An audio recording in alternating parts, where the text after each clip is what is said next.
to order the Enforcement Committee meeting. If you see us with laptops, it's because our data is on the laptops. We're, for the most part, paperless. So I would like to have Laura Sweet, who is with us today from the Enforcement Division, call the roll call. Dr. Lowe? Present. Dr. Ganadev? Present. Dr. Levine? Ms. Shipsky? Here. We have a quorum. Thank you. Okay, our first item on the agenda is public comment, and we have several public comment slips. The first one is from Michelle Montserrat-Ramos.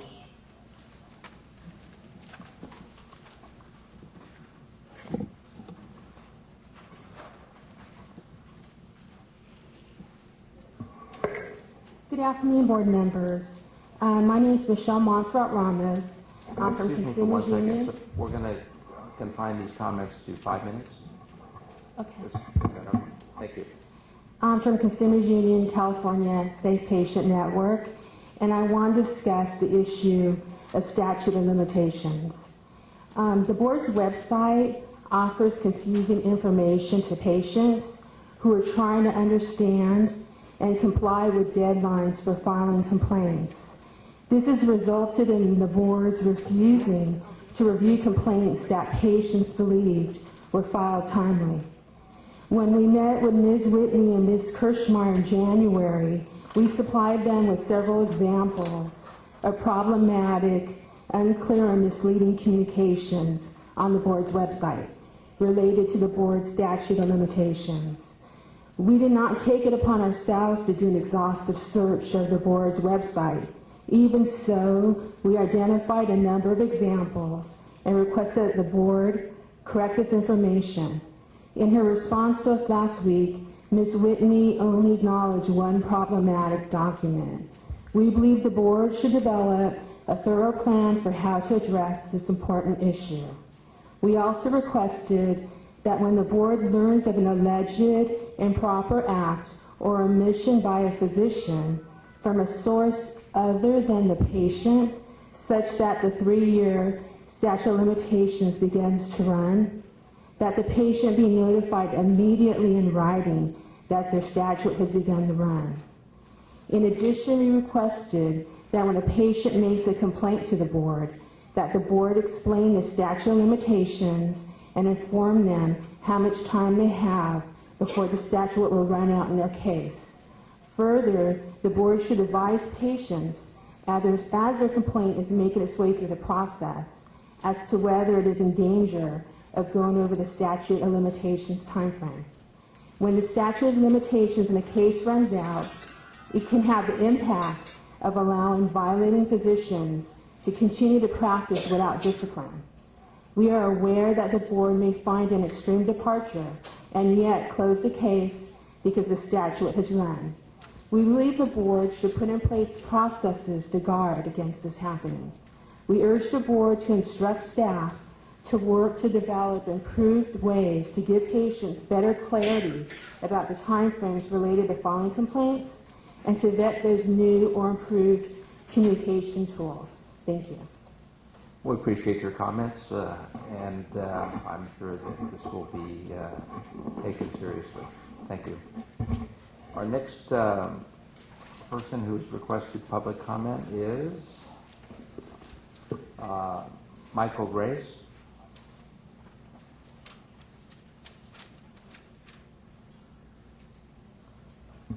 Please identify yourself and limit your comments to 5 minutes. Thank you. My name is Mike Grace with Doc Defenders. I am a trial attorney. I have spent over 3 decades specializing in the defense of all manner of healthcare providers. I personally handled many cases before the Medical Board of California, and I'm also a certified professional in healthcare risk management. I appreciate, as an interested member of the public, this opportunity to address you. I have 4 suggested proposals with what I believe would enhance the board's mission to protect the public and at the same time promote fairness to the licensed physicians in question. The first proposal that I would make to you is to eliminate the overemphasis on probation under the model disciplinary guidelines. I am acutely aware that we've been living with these model guidelines for a long, long time, and that they were only recently yet modified again. However, particularly the 5-year probation for repeated acts of simple negligence and inadequate record keeping is tremendously problematic. For one thing, the irony is that these model guidelines are not evidence-based. And of course, the physicians who face discipline are being charged with practicing within the standard of care, and that medical practice has only been defined based upon evidence-based medicine. And yet, to my knowledge, there is no evidence to support whether 5 years protects the public any better than 4, 3, 2, or 1. I think it's a significant oversight, and the consequences are tremendous. The result of being under an order of discipline that is on probation to the physician means not only grave risk of losing all malpractice coverage, or at the very least having to pay a heightened premium for that coverage, but loss often immediately of preferred provider contracts, as well as the inability under federal and state law to bill Medicare or Medi-Cal, which can easily decimate a practice, particularly medical practices that serve our most underserved communities. And so the public, I think, is adversely affected. The second irony here, of course, is that if I or the Deputy Attorney General had a bad day, or our staffs for whom we are responsible, and say we missed calendaring an important statute of limitations, a filing deadline, under the model guidelines for discipline of the American Bar Association, at most we would receive a letter, typically a private letter, of reprimand without probation. And yet my clients over many decades have faced much severer punishment. The second proposal I would make is to shift the focus away from single patient, simple acts of negligence cases. Now, the revision to Business and Professions Code Section 2234, subsection C 1 and 2, certainly went in the right direction by eliminating a single office visit as being able to sustain multiple or repeated acts of simple negligence.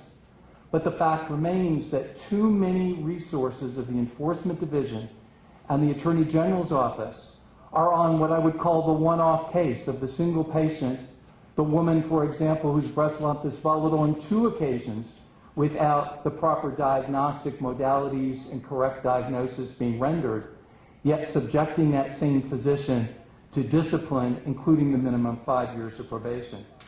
Those first offenses should routinely be treated as private letters of reprimand. But I would add, again, looking to my own profession as guidance, the suggestion to impose an additional obligation on healthcare providers, on the physician, to self-report any patient care-related complaints or claims to a lawyer. It's, any 3 within a 1-year period. Pick a different number, cast your net more widely, 3 over a 2-year period, and the failure to self-report itself becomes then a basis for further discipline. So in fact, you could capture the repeat offenders even on what I've labeled a one-off case. The third proposal that I would make to you is to eliminate the routine use of gross negligence and accusations, and to institute instead, looking to our Superior Court for guidance, the allowance only of pleading gross negligence, that is, extreme departures from the standard of care, if the case is brought before an administrative law judge who makes a factual finding that there is a significant probability that the Attorney General's office would in fact prevail. The analogous legislation that we've been using for many years on the civil side in Superior Court is CCP Section 425.13. As a defense lawyer, I can tell you that it's rare for me to see more than one pleading alleging gross negligence in any calendar year. And yet I can also say almost invariably every accusation I see that comes out of the Attorney General's office seeking physician discipline adds that as an additional cause of action. And finally, my last suggestion as a proposal would be to eliminate trial by ambush. That is to institute a rule that would allow one deposition of an expert per side. Typically, there's only one on each side. We've, on the civil side of litigation, eliminated trial by ambush 50 years ago with the Civil Discovery Act.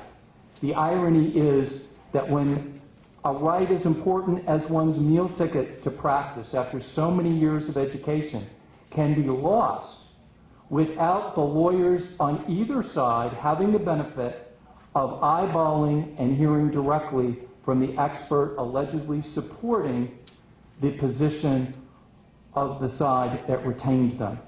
It's frankly really unheard of. Business and Professions Code 2334 made a step in the right direction. That is, when it asked that on the defense, they at least submit a pre-hearing statement of what their expert was going to say.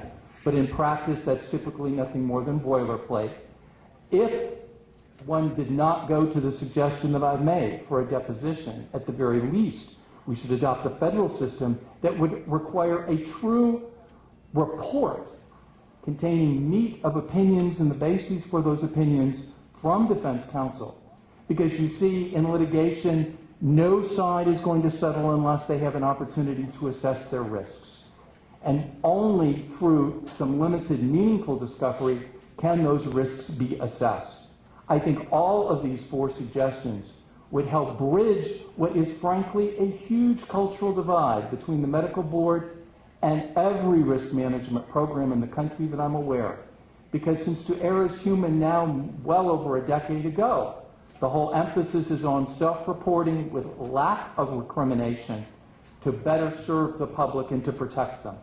But until we get away from the perhaps unintended consequences of the frequent use of probation and the other things that I've identified here, that cultural divide will remain. And I think these ideas will promote fairness and enhance efficiency of the board and its limited resources, as well as promoting fairness and promoting public safety. Thank you so much. I would be happy to speak further with anyone interested or to work with either the board as a whole or this committee if there's any interest. Thank you. Thank you very much for your well thought out suggestions. Okay, our next public speaker is Dr. Formansky. Hi, good afternoon. The comments that I have to make, I've summarized on one piece of paper here, the 9 points that I wanted to make, and I'd be happy to, I made copies in case you'd like to look at it. The comments have to do with the proposed use of a test called microcog as part of a penalty program by the medical board. You may not, as members of the medical board, know what microcog is because you've never approved it. You've never authorized it through a resolution of the medical board. It turns out microcog is not approved as a penalty program, a program of general application by the medical board today. You do have a couple of employees fairly high up in your enforcement division who want to use it and have asked doctors to go take the microcog test. And I have 9 reasons why it shouldn't be used. The medical board members themselves, you guys, have not introduced a resolution that would approve the use of microcog. The employees, these are your employees, want to use a third-party vendor who turns out not to be accredited, not qualified to do business in California by the Secretary of State. So I guess you're trying to have the medical board do business with an entity that's not qualified to do business in California. As recently as this year, the vendor wanted $6,000 to administer the microcog test, sometimes even more than that. It turns out the microcog test is a test that is off the shelf. It's a prepared, copyrighted exam. and the true cost is $30. See, the cost is $30, but your third-party vendor wants to charge $6,000 for it. That's a problem there because this is a lucrative third-party contract or third-party deal. I use the word deal because there is no contract. I see no contract between the medical board on one side and the third-party vendor. The only thing that happens when the test is given is that $6,000 goes from the doctor to the third-party vendor. There's also no statistical standard adopted by the medical board to grade the test. So let's say you haul a doctor off to torture him and you say, go take this test. Let's say he scores 82 or 92 or 72. You don't have a standard. You've never devised a standard to say what is the cutoff for pass or fail on a microcog test. Another thing has to do with the validation of the test in terms of medical issues. How many questions on the test in internal medicine? 0. How many on anesthesiology? 0. How many on basic sciences? 0. In fact, there are no medical questions at all on the microcog test, so how can you use the test, the microcog test, to help you decide what doctor can practice medicine and what can't, and who can and who can't? There's also no mechanism in the way that the test is done for anybody to examine errors. How would you, let's say a doctor took the test and said, well, I think I answered this such and such a question right, but I think they didn't record it properly or they scored it wrong. You don't have a method of detecting errors, and that's one of the major problems with the microcog test. Anyway, I've summarized these as 9 or 10 points. Also, this third-party vendor, one of the vendors is in Denver. It turns out that this particular vendor has been involved in doing human subject research on the doctors that have been sent there. Human subject research under federal law and under the regulations of the federal government is regulated. So that means that you, as medical board members, if you send someone to have the test and the person who's taking the test is being used for human research purposes, you have to consent them, you have to give them the right to quit, you have to give them the right to quit without penalty, none of which I think the medical board has done. What I would say is that the employees that you have that have thought this up haven't done a very good job of analyzing it, and probably it's not a good idea to approve it. You would, as a board, have the ability to set this for like a hearing at a future meeting or something like that. It's one of the things you might have to do. I have other information I'm not going to bore you with right now, but I'll bring up at a subsequent meeting that has to do with the actual data from the microcog test. And there's a spreadsheet here of hundreds and hundreds of correlation coefficients that show that the microcog test very poorly predicts almost anything, including correlation coefficients of 4%, meaning that it would correlate A with B 4% of the time and be wrong 96% of the time. That's all I have to say today. Thanks. Okay, thank you very much. Are there any additional public comments? Okay. No additional comments. We'll move on to the next agenda item, which is approval of the minutes. Can I entertain a motion to approve the minutes? Is there a second? I wasn't here for that meeting, so. Don't. Okay, second. Okay. All those in favor? Aye. Any opposed? Motion carries. Okay, our next agenda item is that we will have a presentation on enforcement core concepts from our attorney, Mr. Kurt Hepler. Mr. Hepler. Thank you, Mr. Chairman. The members apologize for housekeeping here. Okay. I guess I'll want me to sit here.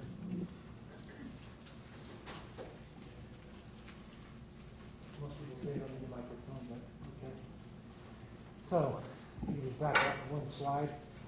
So this little presentation is somewhat derivative of a presentation that I gave to the Department of Consumer Affairs, and it was given under the Enforcement Academy team approach, where DCA held an academy for various board and bureau employees regarding the disciplinary process.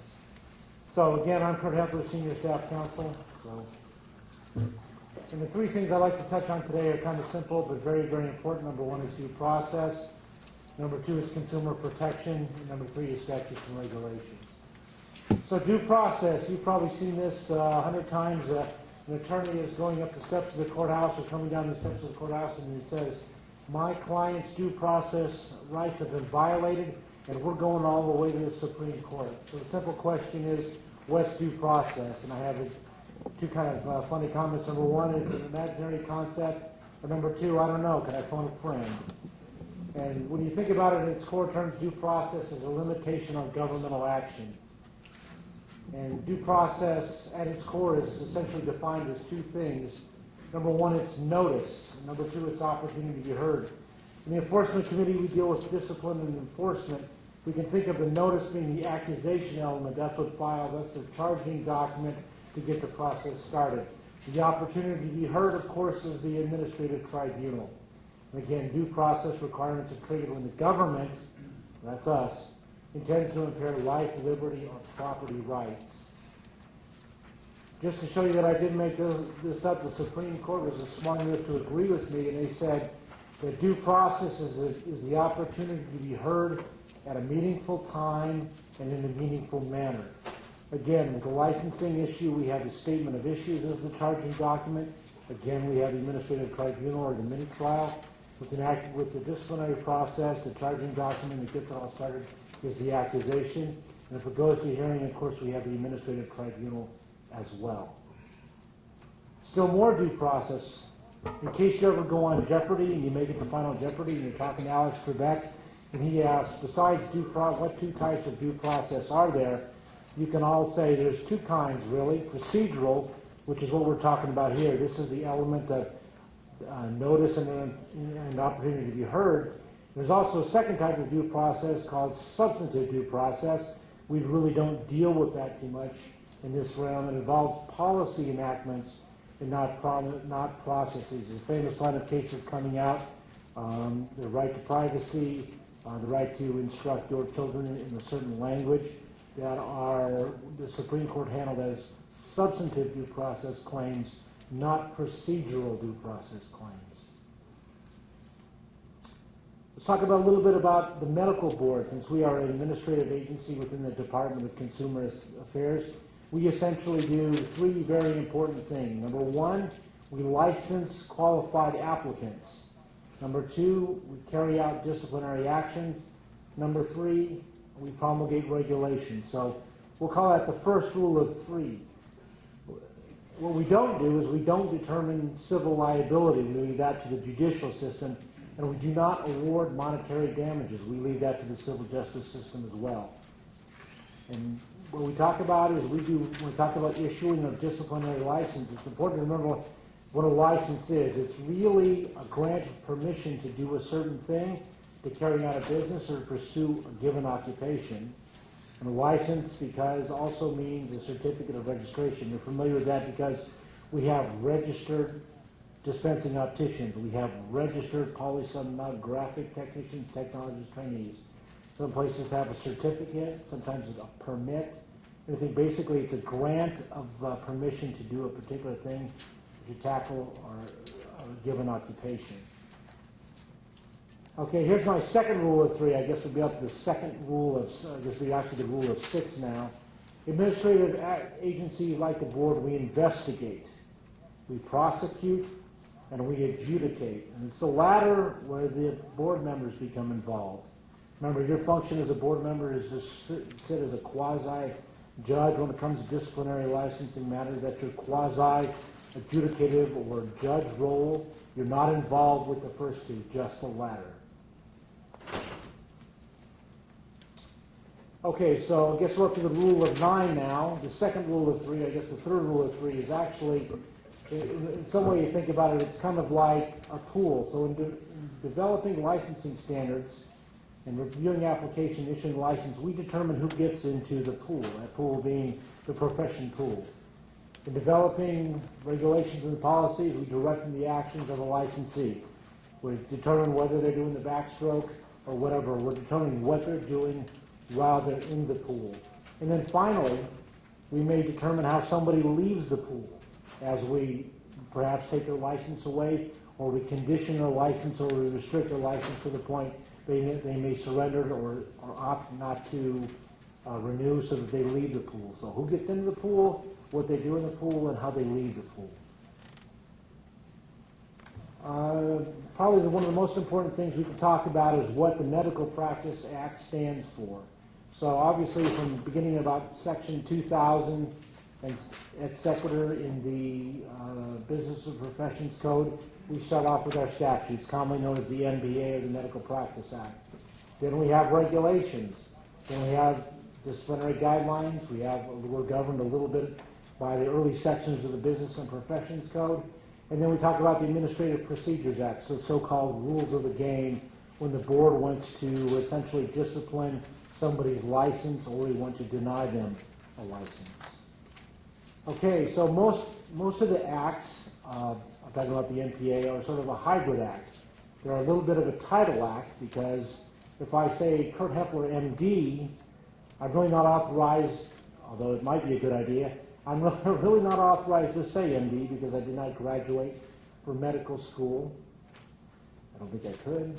And we also have a little bit of a practice act because I can't do this or that without a license. So if you go through the Business and Professions Code completely, you'll find that I cannot perform open heart surgery, can't repair motor vehicles for compensation, and I can't dispense spectacle lenses because I do not have those licenses or registrations. So it's a hybrid act. Okay, perhaps one of our most important statutes says basically that whenever we do the licensing thing or the regulatory thing or the disciplinary thing, public protection is our paramount goal.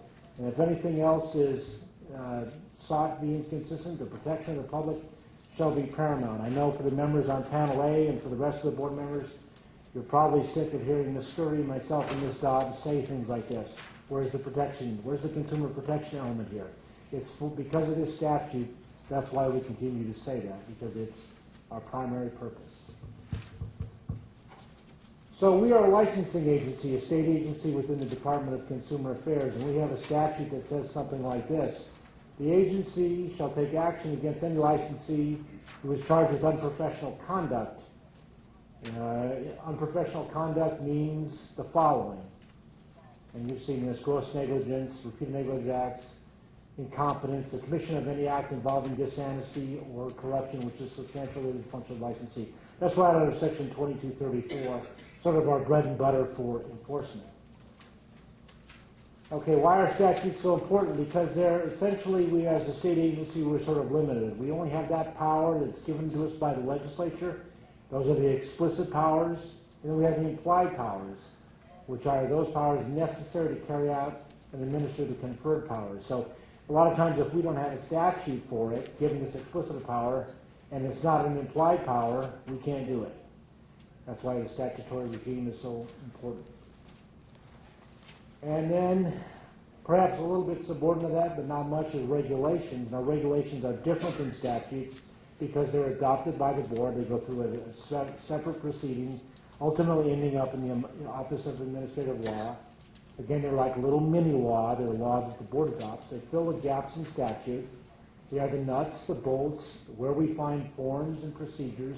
These are found in the regulations. Stuff as simple as one of our regulations says, hey, if you go to 2005 Evergreen Street, that's the office, that's the headquarters office of the medical board, and that's where you mail your application.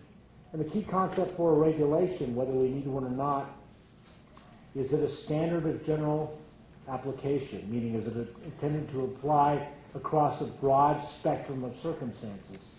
And for those lawyers in the group, or those people who are in love with official policy, the purpose of regulations is to interpret, implement, make specific, otherwise carry out the provisions of a statute. And let me give you an example. Okay, under Section 480, state law provides that a board may deny a license on the grounds that the applicant has been convicted of a crime substantially related to those things for which the license is sought. Okay, that's somewhat helpful, so we can deny on the basis of a crime, conviction of a crime, but what are those crimes? And we can go to the regulation which says such crimes or acts shall include, but not limited to fiscal dishonesty, fraud, theft, or the big time one, violations relating to the misuse of pesticides. And strangely enough, this didn't come from the Medical Practice Act. This came from the Structural Pest Control Act, where I was their attorney for a while, but I just thought of the levity, I'd throw that in there. So, going kind of down the line, we have statutes and we have regulations, and then we have our disciplinary guidelines. And this is essentially a compilation of model orders where we get our phraseology from. We also have maximum and minimums. This is the orders that are recommended for various offenses or violations of statutes and regulations. Within the disciplinary guidelines, we also have standard and optional terms of probation. Our standards are, check in with us, notify us if you move, that kind of thing. To the optional terms and conditions of probation, including psychotherapy for one, psych evaluation, medical evaluation, clinical training programs, and that sort of thing. And these are actually incorporated by reference into regulation, and they are actually very important, and they are available on the website in case anyone wants to take a look. Just go in. It's easiest just to hit the search button and type in guidelines, and you'll get the standard of model guidelines and disciplinary orders. Let's talk about my role for just a second. Contrary to popular belief, I am an attorney, and secondly, I'm not a deputy attorney general. I do not work for the Attorney General's office. My job is one to advise board members that if they have a conflict with any proceeding. Board members can also communicate with me regarding disciplinary matters. And just to kind of rehash a previous point, I'll always remind the board and the committees within the board of the consumer protection obligation. Critical to remember, if there's any takeaways from this thing, it's board counsel, not attorney general counsel. My colleagues from the Department of Consumer Affairs who are assigned to represent the board do not do investigations or prosecutions. We leave that to the board investigators and to my colleagues in the Attorney General's office. I am not involved in investigations or prosecutions. Let's take a deep breath and stop for a minute. Let's return to due process. As I've said before, due process is a concept in a sense, and it's flexible, but it's notice and opportunity to be heard. Another very important concept of due process is the element of fair play, and you find that especially true when we come in to the administrative arena.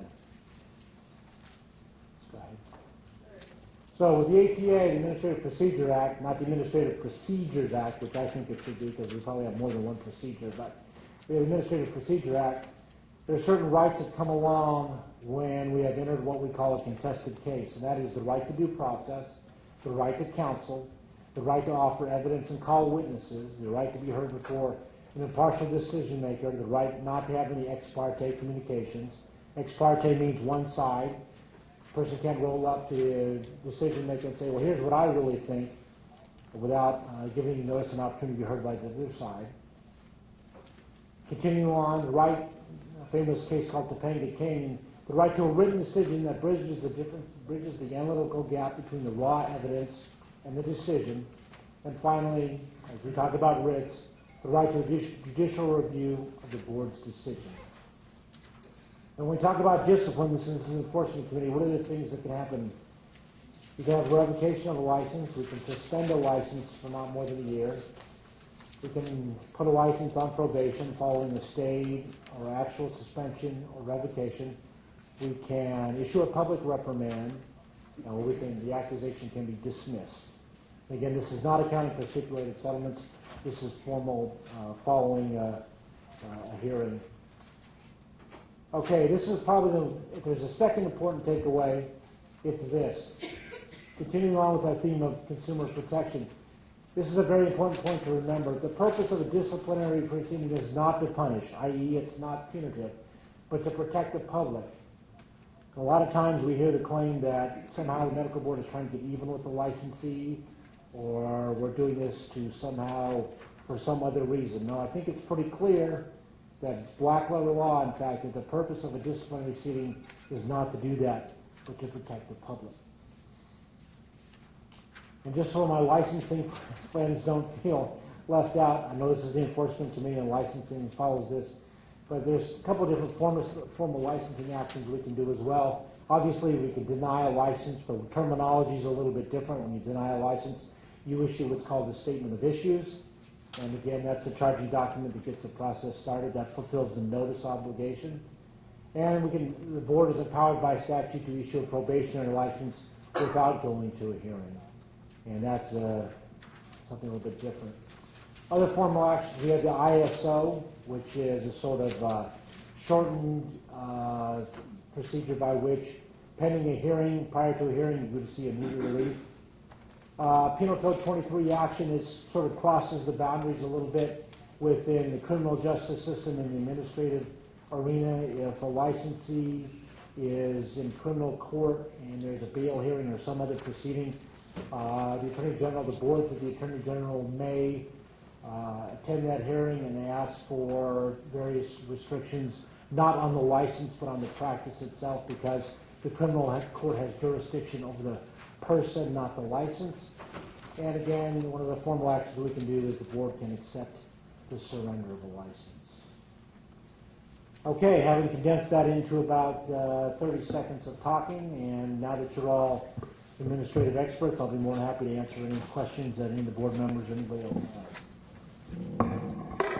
Director, thank you for a wonderful overview of the enforcement core concepts. I think that helps us all put life in a better perspective here. Are there any public comments? Okay, no public comments. Yes. Please identify yourself. Stan Fermansky. This is just a short comment. I think it would be useful to have some mechanism to bring forward whistleblower information, both from within the department and outside.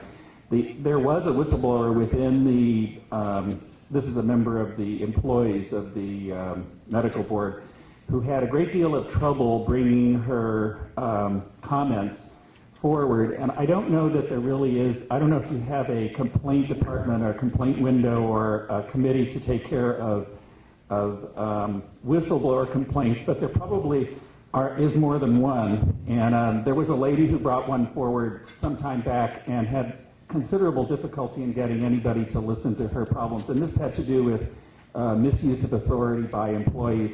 This isn't criticism of the medical board members, but rather of misuse of authority by employees that work for the medical board. And as far as I can see, there isn't really a good method to present them, because if you present them, you may end up presenting them to the very people that are being whistleblown upon. Anyway, that's my comment.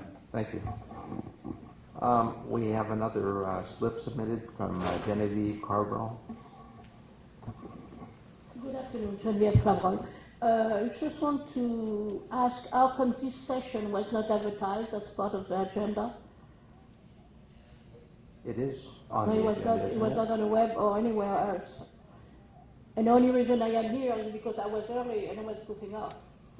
It is on the agenda material that I downloaded from our own website, so I'm sure that it is on the agenda. It was not yesterday or last time when I put it down. Can we have somebody from the board address that? It was on the agenda. Can we show her after maybe where she can find it on the website? Okay, no additional comments. We'll move to our next agenda item, and we're fortunate to have Ms. Laura Sweet from the Enforcement Division give us an update on expert reviewer training. This is something very dear to me personally. Good afternoon. I was afraid of that. I will speak loudly. We have made tremendous progress on the expert training, and I'm really excited because as of today, we've had 108 experts RSVP as attending, which is more than we anticipated. Experts are actually writing on the RSVP forms. Thank you. I'm excited. And you can't see this here, but I'll pass it along. But the graphics of the invitation that one of our investigators designed was very impressive. So that was kind of exciting. Another thing I wanted to tell you about is we did the run through with the investigators and the medical consultants on April 17th, which was also extremely successful and well received. And the best thing about it for me is that we were able to work out some technical glitches and some problems that we have with scenarios and things like that, which will allow us to refine and make the expert training that actually occurs much more successful. I wanted to give you just one sample of our cool new equipment and give you an opportunity. I give the board members each a clicker, and this is one of the slides that the actual experts will get to vote on, and that is what percentage of cases resolved via a stipulation versus administrative hearing in fiscal year 10-11. So if you want to vote on that, let me know when you're ready. Hopefully this will work. Okay, has everybody voted? Usually they have music, you know, Yeah. finding that out, so. Then I have to remember his final answer. Yeah. Ready? Okay. Phone a friend. It's not, yeah, it's not showing you, oh, so this is good. It's not showing you as, can you try it, let me re-poll. Let me try it one more time. There we go. Okay, so everybody, oh, there we go. Yeah. There's the second marker. Good. Okay. Okay, so we have a variety of answers to this question, which is good. This is the entire purpose of the training, is to show, to let experts know really the reality of how many cases do go to hearing, and it's not very many. So the correct answer is actually 77% of cases resolved via stipulation versus actually going to a hearing. But I want to stress to the experts that that does not mean you're off the hook. There's absolutely no way to predict which case will settle and which case will not settle. So, but we're really excited. We went to UC Davis on the Tuesday of this week and got to work with their actual equipment, test it out, put all of our media onto it. So it was very rewarding. So there's one other thing I want to show you that I think you might find interesting. And at the last board meeting, I had discussed this case that a supervising deputy attorney general had great difficulty with because of the struggling of our expert. And so what we did is I ordered the transcript from the hearing, changed all the names of of all of the persons involved, but kept the significant dialogue. And so your own staff was kind enough to act out this particular segment. And I just want to show you a little snippet of where the cross-examination starts, so you can see I think we recognize that. Oh, it's gonna be number one, isn't it? and Kevin Shunke, bless his heart, played our poor He's doing it expert for Monty. position. So I'm going to just give you maybe like 3 minutes of the cross-examination. This was excellent cross-examination by the defense, who was played by supervising investigator Mr. Sandoval in our San Jose office. The respondent was played by supervising investigator 2, Andrew Hageline. One of our investigators played the deputy attorney general, and you will also recognize the judge. Prepare for cross? Yes. Cross-examination. Going back to your CV, when did you graduate from Georgetown? When did I graduate from? Georgetown's in Washington, D.C. And the question was, when did you graduate? Oh, 1967. And you did your internship from when to when? I finished my residency in 1973. After you finished your residency, did you become board certified? Yes. What year was that? I think it was in 1973. And then you practiced in the San Diego area from when to when? In Carlsbad and in Oceanside. And from when to when? By the way, can you hear me when I speak? Yes. So when was the last time you did surgery? January of 2010. Okay. And the time came when you notified the medical board that you wanted to be an expert for them. I applied for that. When was that? Best of my recollection was about 2 years ago. Was it after you retired? After January 2010? Yes, right after I retired. Okay. And did you have to take an examination in order to qualify to be an expert for the medical board? No, I just sent in my CV and credentials. Did you notify the board that you were retired at the time? Yes. And nevertheless, you were appointed, is that correct? Yes. By the way, can you define gross negligence for me? I don't know if I can or not. You know, I go more for the standard of care. And if the doctor doesn't follow a certain standard, I think you get the idea. But this was an actual case, and this poor expert, fell into a lot of traps, and a lot of what we preach and drone on about to the experts is illustrated. A lot of the problems and a lot of the rules that we have as a medical board when we engage an expert is the reasoning for those rules are enumerated pretty effectively in this video. So to wrap this up, because I know time is limited, I just want to say I am very excited and hopeful at the next board meeting I can report a very successful inaugural expert training. So that brings you up to date. Laura, thank you very much. Just to put this in perspective, the medical board is, of course, all about consumer protection, and the enforcement division is a very integral part of that. And many of us are very committed to trying to make our enforcement division as high quality and as efficient and timely as possible. And this is one of our first great efforts.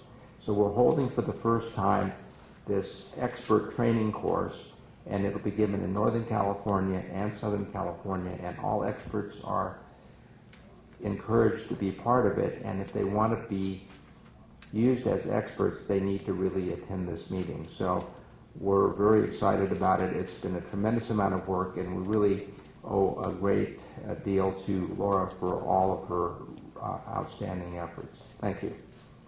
Okay, so are there any public comments on this issue?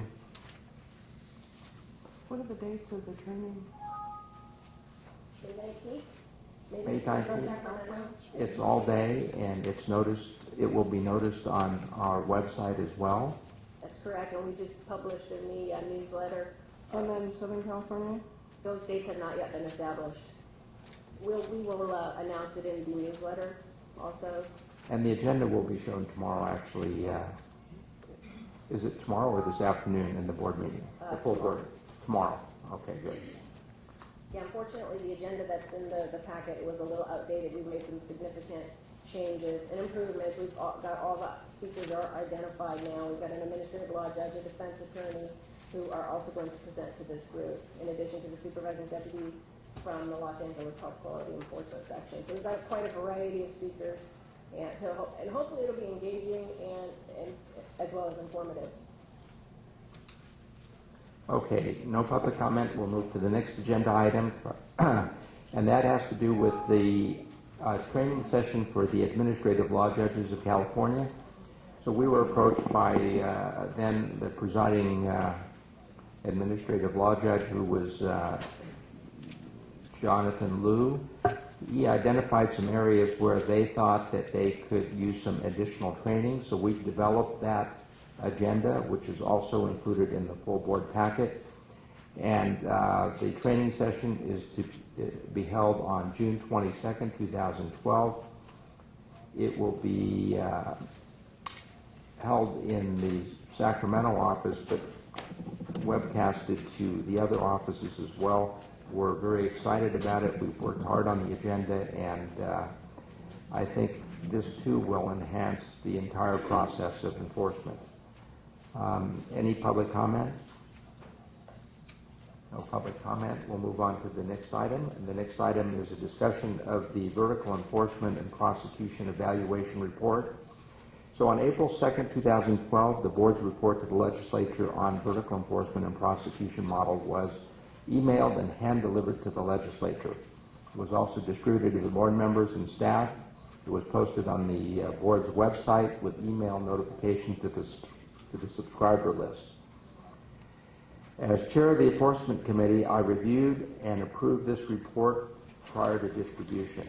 The report is required by Government Code Section 12529.7. The report contains the actions by the board to implement recommendations made by two reviewing entities to strengthen the vertical enforcement prosecution model. In addition to the legislative initiatives signed into law, some of the actions taken by the board in conjunction with the Health Quality Enforcement section of the Department of Justice were One, updated the Vertical Enforcement Prosecution Joint Manual. 2, we developed an 8-hour training module for medical expert reviewers. And 3, we held statewide training for the board investigators and the HQES attorneys. So the board and the Department of Justice Health Quality Enforcement section had limited data during the time the report was completed. The legislature approved the board to provide only a narrative report and provide a full report with comprehensive data during the board's sunset review process. So, are there any questions or discussion? Public comment? Okay, great. So the final thing is to consider agenda items for the next meeting in July. It's going to be held on the 19th and 20th in Sacramento. So in addition to an update on the expert reviewer training, I think the training for the administrative law judges and the reconciliation of the statistics between the Attorney General's office and the Medical Board of California, are there any other things that need to be considered? Yes. I'll bring up a potential agenda issue for the next meeting. Yeah, please come up and identify yourself. My name is Joseph Furman, and I'm presently a defense attorney who represents doctors in medical board matters. And prior to that, for many years, I was the Deputy Attorney General in the Health Quality Enforcement section in Los Angeles. And I had the pleasure and the privilege of serving as a supervising Deputy Attorney General in the Health Quality Enforcement section in Los Angeles. One issue that came to my mind today, and that's not the primary reason why I was here, had to do with the presentation that was given earlier today during this meeting by the gentleman, Mr. Grace, when he was talking a little bit about something that he referenced as trial by ambush. And I want to address one point regarding that. It's a little bit different from what he was talking about. He was talking about getting complete information regarding the medical board's experts and what their opinions are going to be. I personally don't have a big problem with that because we are provided with full copies of the experts' written reports. But when he said trial by ambush, I thought what he was going to discuss is a concern I have, which has to do with the frequent and sometimes extremely belated amending of an accusation once a case is already in process. And what this means is that a physician can have an accusation filed against him alleging a number of perceived violations that the medical board investigator has had a chance for many, many months to investigate, and then the Deputy Attorney General, who is authoring the accusation or is going to be prosecuting the accusation, has many, many months to investigate and draft. What happens frequently is under the APA, the Administrative Procedure Act, and the Government Code, I think it's Government Code Section 11513 or 11514, Mr. Hepler, I'm sure would know, the medical board and its attorney are entitled to amend the accusation. That means to change the accusation at any time at all until submission of the matter. So what that means, as someone who defends physicians in medical board cases, is that you can be focused on defending certain allegations that are in the accusation that the expert or experts have already identified and that you think may or may not be defensible. You can rely on what's in the accusation. The physician can make a commitment, who's a respondent, the physician who's responding to the accusation can make a commitment to attend a hearing, can close down his office, can pay a lot of money to engage experts, oftentimes to travel to administrative hearings out of town, and then when you get there and are ready to litigate the accusation, the allegations against the physician change. And that really wreaks havoc in terms of allowing a physician to adequately figure out how to defend a case and whether to proceed to a hearing. Now, the remedy for a defense attorney in my shoes, or one of my clients, is to request a continuance, to request more time to evaluate the new charges and the new recently amended allegations.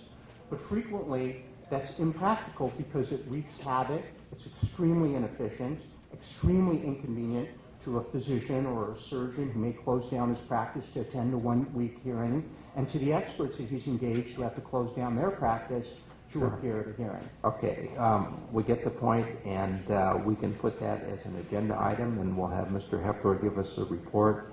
Now, the amended accusation can work in both directions. It might be favorable, or it might be unfavorable. So the amended accusation could be very favorable, in which case everybody's happy, or at least... Yeah, then there would be no prejudice and no problem. So it goes in both directions, but we can put that on the agenda, and we'll have Mr. Hepler give us his thoughts and maybe some possible solutions. And for 15 seconds more, my suggestion would be, I understand that amendments are permissible, but there should be perhaps some time limitations, like, for example, none should occur within 60 days of the scheduled date of the hearing. Thank you. Okay. Yes. There's a slight error, I guess, in agenda item number 8. There's agenda item for June 3, that should be the July 19th, 28th. Clarification on item. Okay, so on the actual agenda that's published, it's June instead of July. It should be July.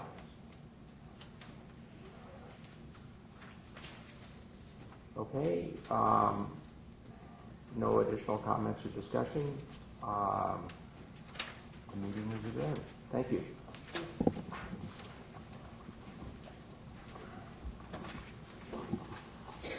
Licensing international, where are we going? Before we go to this stuff, I think we're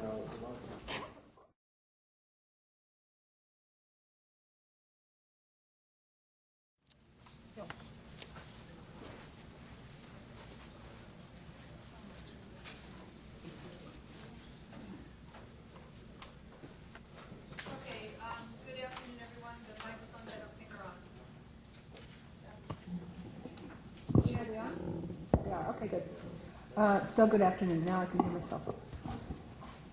I want to ask everyone to please turn off your cell phones or turn them at least to silent and make sure they're off the table. Also, everyone with Blackberries, please make sure your Blackberries are also off the table so we can avoid any feedback noise. You may notice board members accessing their laptops during the meeting. They're using their laptop solely to access board meeting materials that are in electronic format. I want to make a couple of quick announcements. One is that the executive committee has met. We are still in session. We will be reconvening tomorrow at 8:30 in executive session in this room. So that's that. Also, I'd like to note that Dr. Levine is not present. She is attending. She's not attending here today. She's receiving an award and has been named by the Women's Healthcare Executive as their 2012 Woman of the Year. And she'll be recognized for this honor at an event in San Francisco this evening. So on behalf of the entire board, I have sent her a note of congratulations. And this seems to be a big deal to be recognized by her peers. And I want to congratulate her from the podium, please. I was just kind of doing good and welcome. So that was done. So now we're going to start with the meeting, and let's start with the roll call. Tim.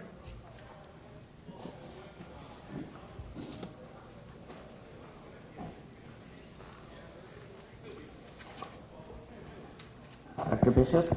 Here. Dr. Carrion? Here. Ms. Chang? Here. Dr. Diego? Here. Dr. DeRusso? Here. Dr. Gonadev? Here. Dr. Levine? Dr. Lowe? Here. Dr. Salmonson? Here. Ms. Shipsky? Here. Ms. Yaroslavsky? Here. Thank you. We have a quorum.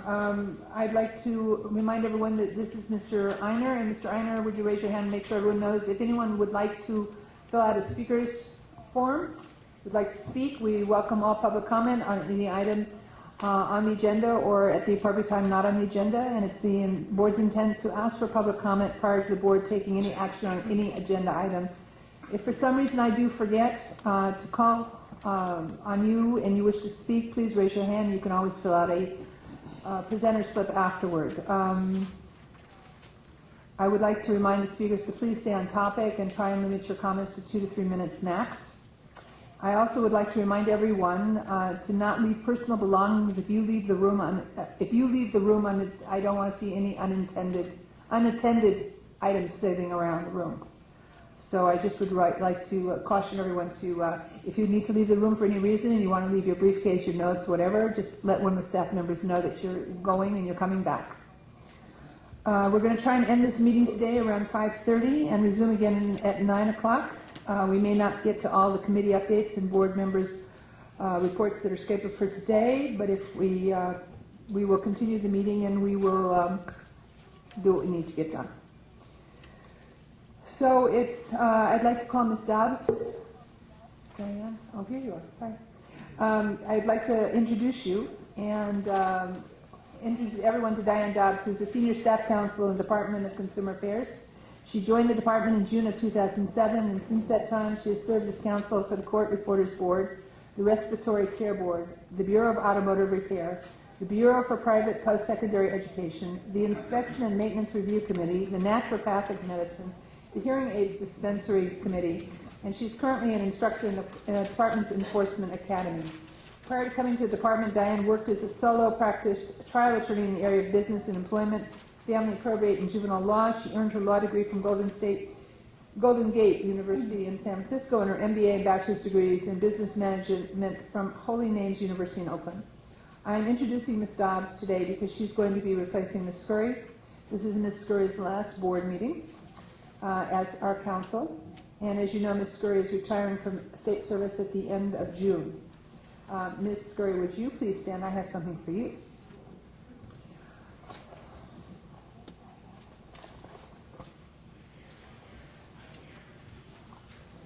So, we're going to miss you. I want you to know we're going to miss you. It's not my idea that this should be something that should be happening. Okay, so if I had a vote, I would have voted no. That's the way it is. So since I didn't have a vote, and I don't have a choice, we have prepared for you a proclamation honoring your 25 years of state service. So, I know from my life that the worst thing to do is sit and read resolutions. On the other hand, it seems that everyone wants to hear this resolution, so I apologize. For those that know better not to hear it, you're going to have to hear it. Whereas Ms. Scurry, Department of Consumer Affairs, a supervising legal counsel, will retire on June 30th, 2012 with more than 18 years of outstanding and meritorious service to the Medical Board of California. Whereas Ms. Scurry took the assignment of the Medical Board of California Staff Counsel of the Department of Consumer Affairs in 1994, where one of her first projects was assigned the implementation of the Midwifery Licensing Act, where she took on the task of drafting the first set of regulations for outpatient surgery settings, where she served as legal counsel for the board's corporate practice of medicine work, and co-authored many articles and opinions, including the Perspective to Provider Guidance on Prohibition Against the Corporate Practice of Medicine, where she worked on multiple sets of disciplinary guidelines for the board, helped develop the board's public disclosure policies, and helped develop the revised pain management guidelines. And she also participated in the foreign international medical school site visits, providing legal expertise to the team and the board. Therefore, be it resolved that we, the members of the medical board, do hereby extend to Anita Scurry our sincere and grateful appreciation for her dedicated service to the Medical Board of California and to the state of California. Our congratulations on her well-earned retirement. I don't know why they think that, but anyway. And our best wishes for her continued success, happiness, and good health in the years to come. Congratulations.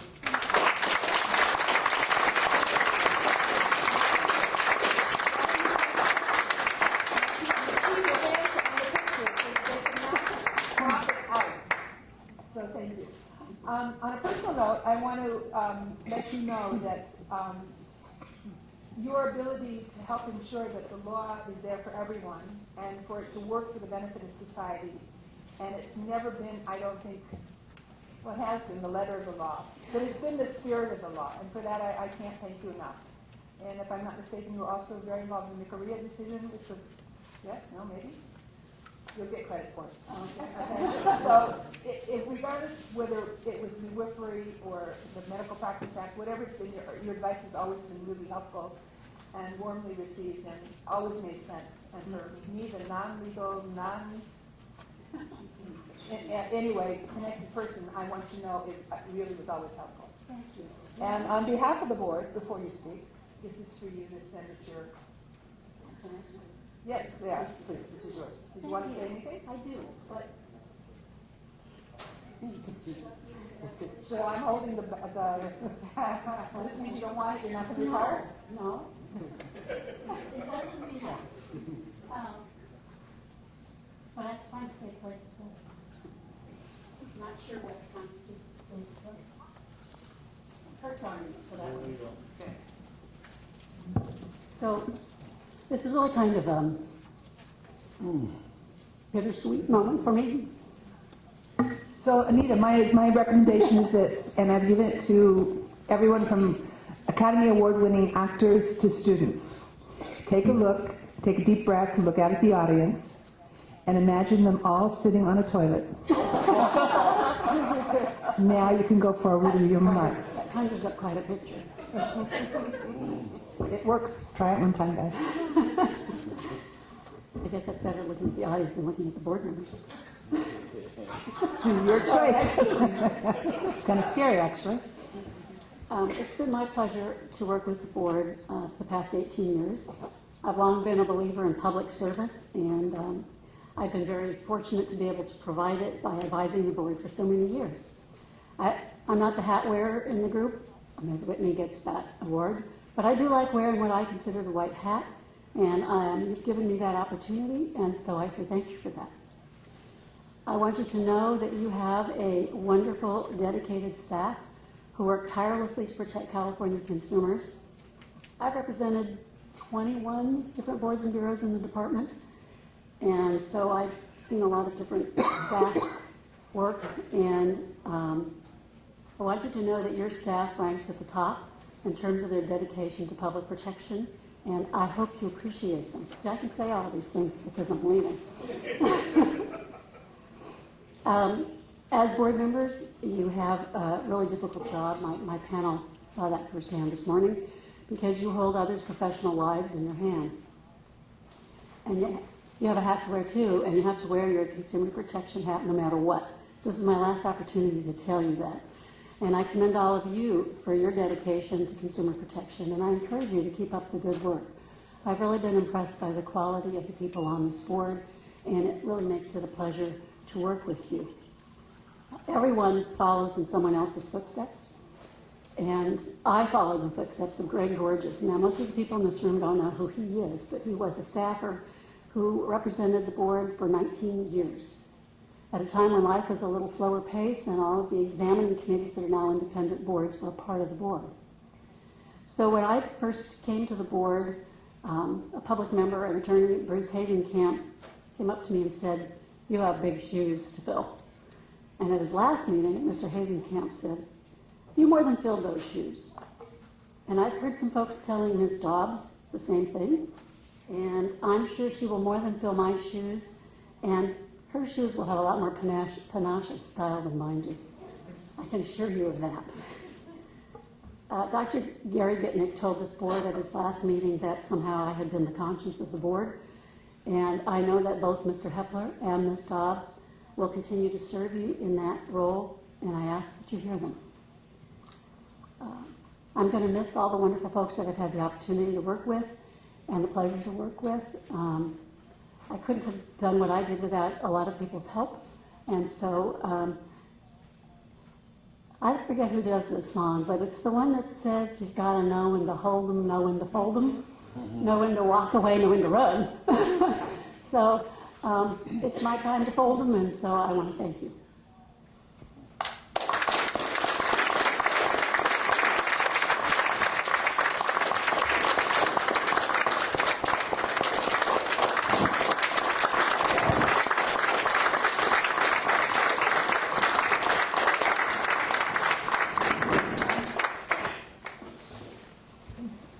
Thank you, Ms. Burke. In addition, I didn't ask for the resolution to approve that one. In addition, before we move on to item number 4, I would like to take a moment, a personal privilege, and introduce Dr. Hank Chaudhry, the President and CEO of the Federation of State Medical Boards. He is with us today and tomorrow as part of the Federation's outreach efforts to meet with each state medical board at least once every 3 to 4 years. He will be presenting an update at lunch tomorrow related to the Federation's centennial meeting held last week in Fort Worth. Dr. Chaudhry, would you please stand and be recognized?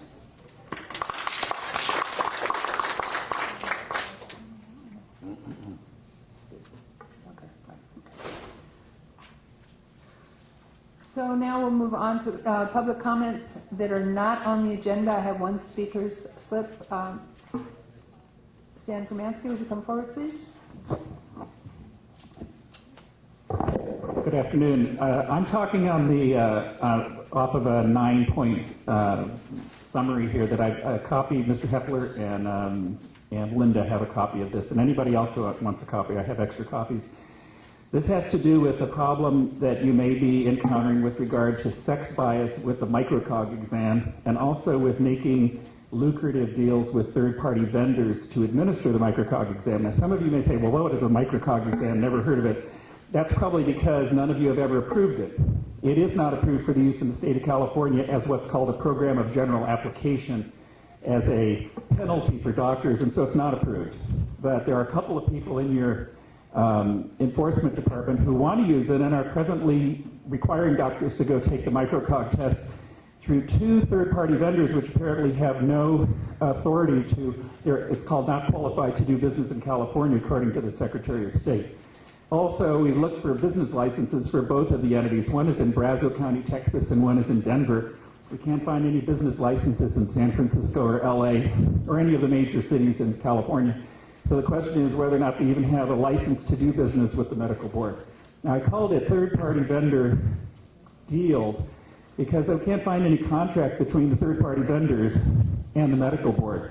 If they don't have a contract and they haven't responded to an RFP and you haven't issued an RFP, they've never been awarded a contract, then what are you buying? Or what do you have the doctors paying for? One of them wants $6,000 to administer the microcog test. It's a 1-hour test. They want $6,000. If you go to reputable universities, the test actually costs, it's an off-the-shelf test, a copyrighted exam costs $30. So you're taking a test worth $30, the actual market value is $30, and you're requiring the doctors to pay $6,000 or some huge number like that. This is a very lucrative arrangement for these 2 entities. I don't know how they got the deal worked out with your employees. They didn't work it out with you, by the way. And they didn't work it out through the, what's called the California Contract Code, which requires in certain instances competitive bidding. I don't see any competitive bidding at all. I get to the basic problem here. There are no statistical standards. If you gave the microcog test to me or anybody else, you haven't adopted any standard to determine does somebody pass or somebody fail, and on what basis. There is no mechanism that you have in place now to examine for errors. If a doctor says they recorded my responses wrong or they graded the test wrong, you have no way of telling or checking whether or not errors have been made, and that's a major problem with the microcog test. One of the issues that I brought up at the beginning was sex bias. Most of the microcog tests had been given to non-doctors, but somebody in their great wisdom decided, I want to take a group of doctors, male and female doctors, and administer the test to them. And they found, to their surprise and to their horror, that the men doctors and lady doctors scored differently, demonstrably. Dr. Fermansky, could you wrap it up, please? Statistically different in that the women were discriminated against, that is to say, they had lower scores than the men. So there's sex bias built into the test. If you're going to use this test to weed out doctors and revoke their licenses, then you're going to be revoking more licenses for women than men. Thank you very much. Another comment slip from Michelle. I'm going to butcher your name, so I apologize. Montserrat Ramos. I apologize, Michelle.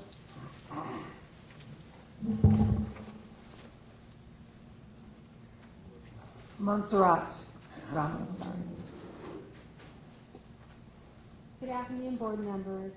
My name is Michelle Montserrat Ramos, and I'm here with my colleague Jack French, and we're from the Consumers Union California Safe Patient Network. Several of us met with Ms. Whitney and Ms. Kirschmeyer in January. As a follow-up step meeting on January 30th, we sent an email to Ms. Whitney, and a letter to each board member.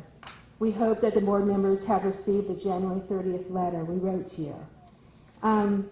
We received a response, but the response did not address all the issues we had raised in the meeting. On matters related to the Med Board's communications with the public, in July 2010, the board began webcasting some or all of your quarterly board meetings. Ms. Whitney indicated to us that the board plans to webcast its quarterly board meetings in the future, as well as committee meetings scheduled on the same day as full board meetings. We're very happy to hear that. However, while this is a step in the right direction, we ask that the board request that the Department of Consumer Affairs webcast all the board's public meetings, and that the board post webcasts of the meetings on its website as soon as possible after the meetings are adjourned. Also, the Med Board should provide a link available at the time of meeting so the public can easily access live webcasts. We also requested that the board make clear and prominent on its website the opportunities and rules for public participation in the board meetings and how written public testimony submitted to the board is handled.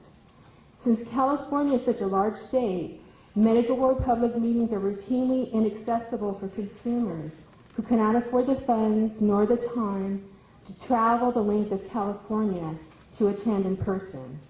Many of the consumer activists that we work with are survivors of medical harm, and some are disabled as a result. For these activists, travel to the Med Board meetings is even more difficult and in some cases impossible. One very important request we've been making to the board is that you begin providing teleconferencing of your meetings to allow members of the public to participate in your public meetings remotely. By teleconferencing, we mean opportunities for the public to listen to board public meetings by telephone and to allow public testimony by telephone. The California Healthcare Acquired Infections Committee and the New California Health Benefit Exchange are Bagley-Keene governed entities that provide interactive teleconferencing successfully.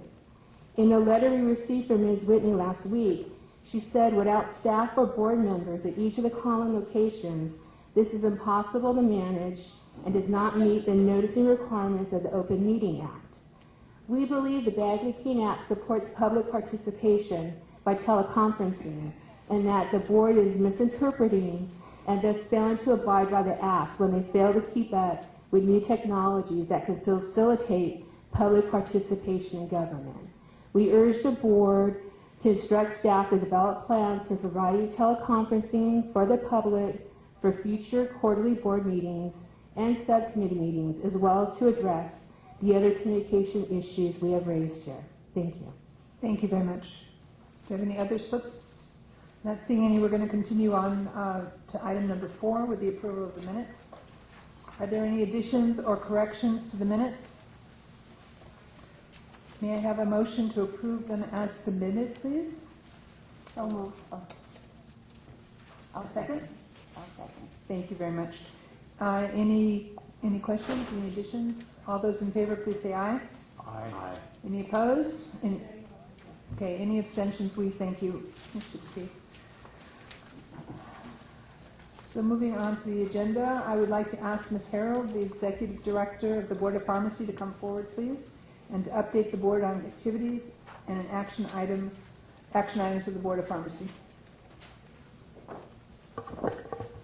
Good afternoon. Thank you for the courtesy of allowing me to come and go. This is in furtherance of the commitment of the two boards to work together so that our patients and the people of California have better delivery of health care between a substantial proportion of the... Can I ask, you need it dark for the presentation? I can talk in the dark. It might be better. I didn't like that toilet analogy you came up with a little earlier, so... I can give you other... So, if you can't see me, maybe the analogy doesn't kick in. I don't know. So my apologies. We'll it's start hard here. for me to... No, certainly I don't mind. It is... Oh, so if you're going... Okay. So you can say it's okay. I can listen to you. That you need it dark for your presentation. I would like this it was dark. Kind of like a surprise. What I'm about to show you, we had our board meeting the last 2 days, and your executive director and your assistant executive director attended our meeting yesterday. And one of the things we are talking about, one of the things that the Board of Pharmacy regulates pharmacists and pharmacies and drug wholesalers, but we also have become involved in the quality of the drug product that's dispensed. Because if it's not efficacious medicine, it's not doing the patient any good.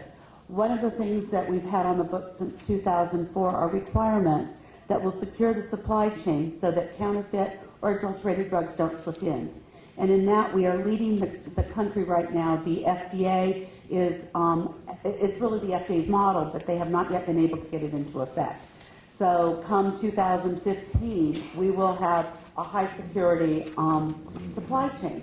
But one of the things I'm frequently asked is, well, what kind of problems do we have with the supply chain? Why are you saying there's counterfeit drugs or adulterated drugs? Adulterated drugs are where there's something that's affected the drug, or sometimes they're misbranded. But so this is an example of one of the PowerPoints that we did to our committee meeting and to our board meeting, where we were dealing with the implementation requirements that will secure the supply chain. So go ahead, Kim, thank you. I start all presentations, and this is no different. We also have the same statutory mandate you do. Consumer protection is the foremost and paramount function of the Board of Pharmacy. And so I'd like to set the tone before we move any further. The reason we perform any activity is for public protection. In early February, this board was notified, Board of Pharmacy, as well as the medical board, but the Board of Pharmacy was notified by the FDA that they had found counterfeit Avastin in California.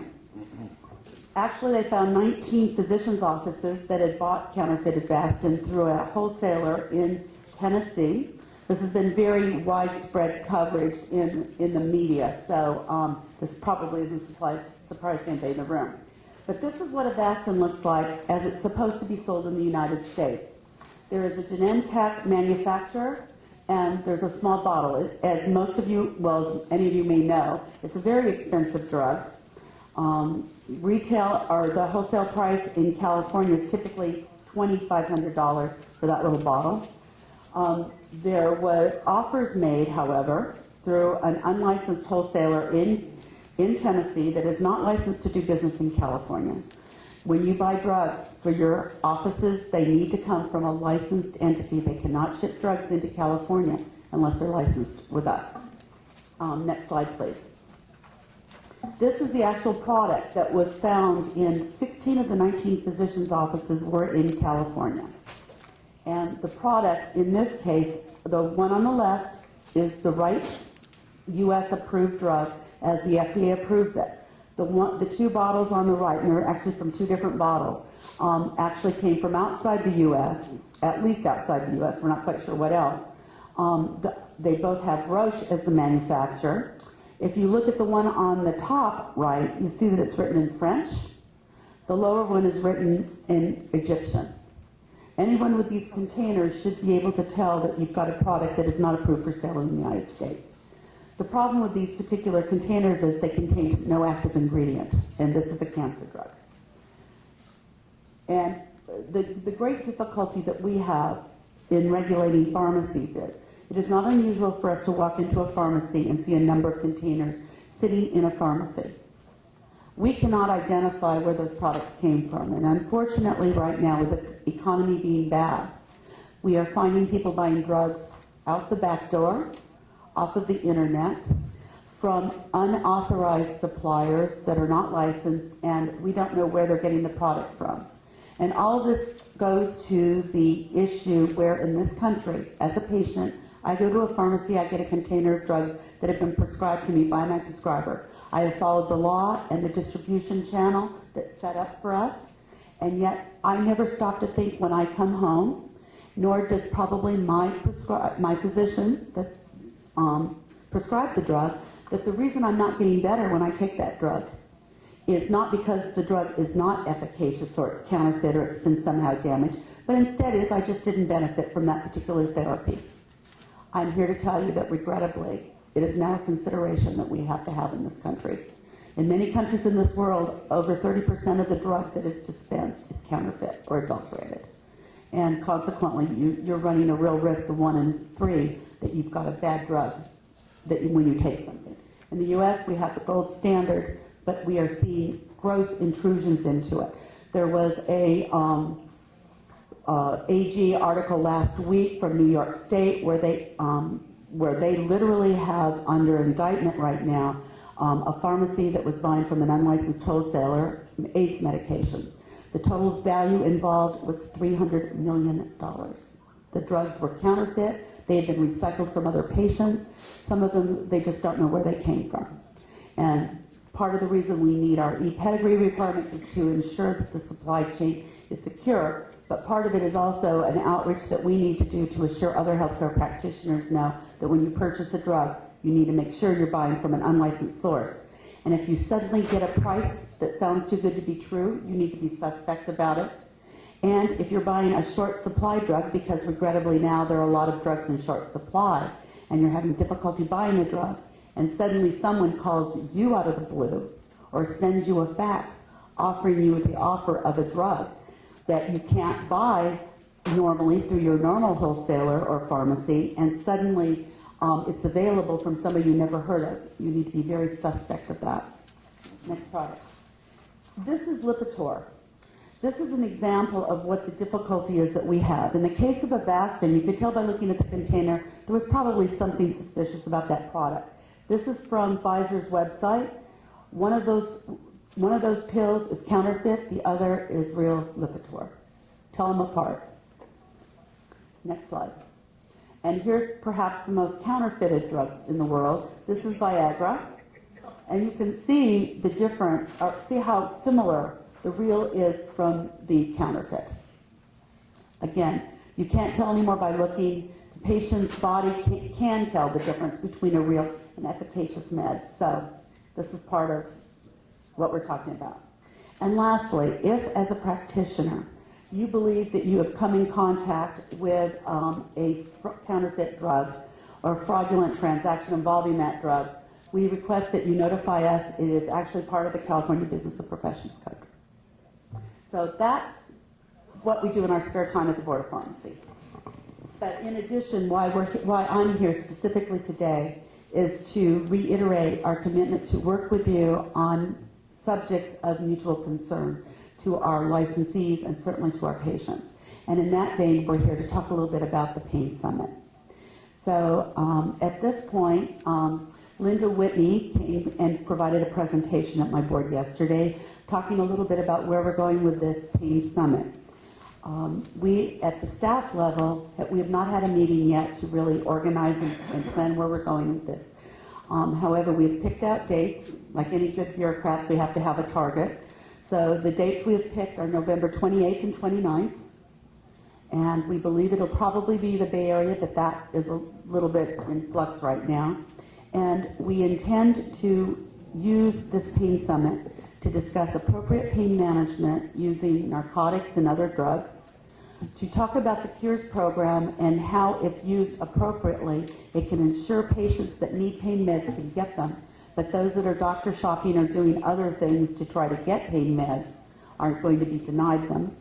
And then lastly, to deal with communication for ideal pain therapy management so that pharmacists understand what prescribers are dispensing and why, and that prescribers understand why pharmacists may call to verify why a particular set of drugs or a particular drug regimen seems unusual.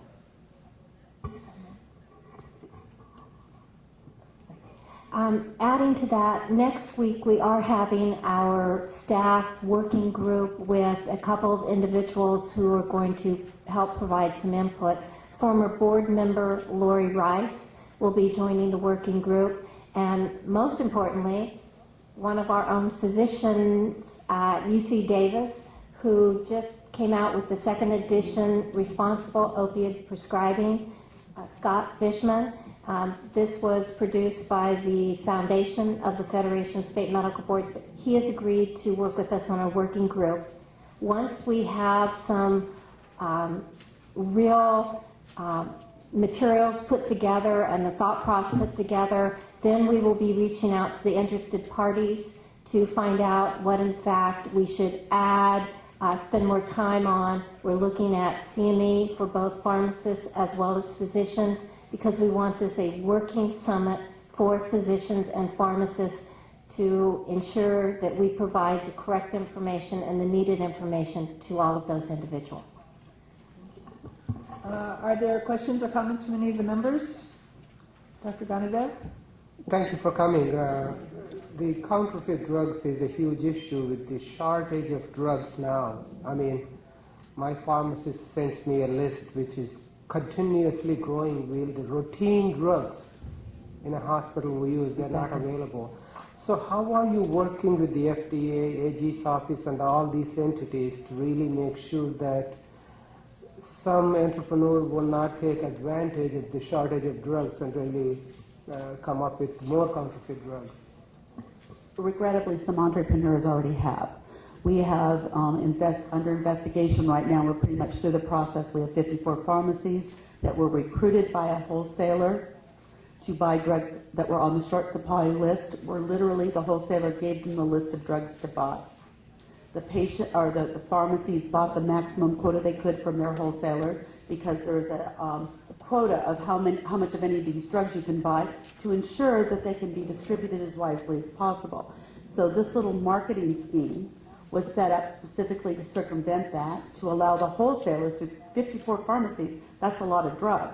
And they were able to literally get a sizable proportion of those drugs into their pharmacy, where they paid the pharmacy 10% over invoice for, and regrettably, the wholesaler was selling it anywhere between 300 and 6,000%.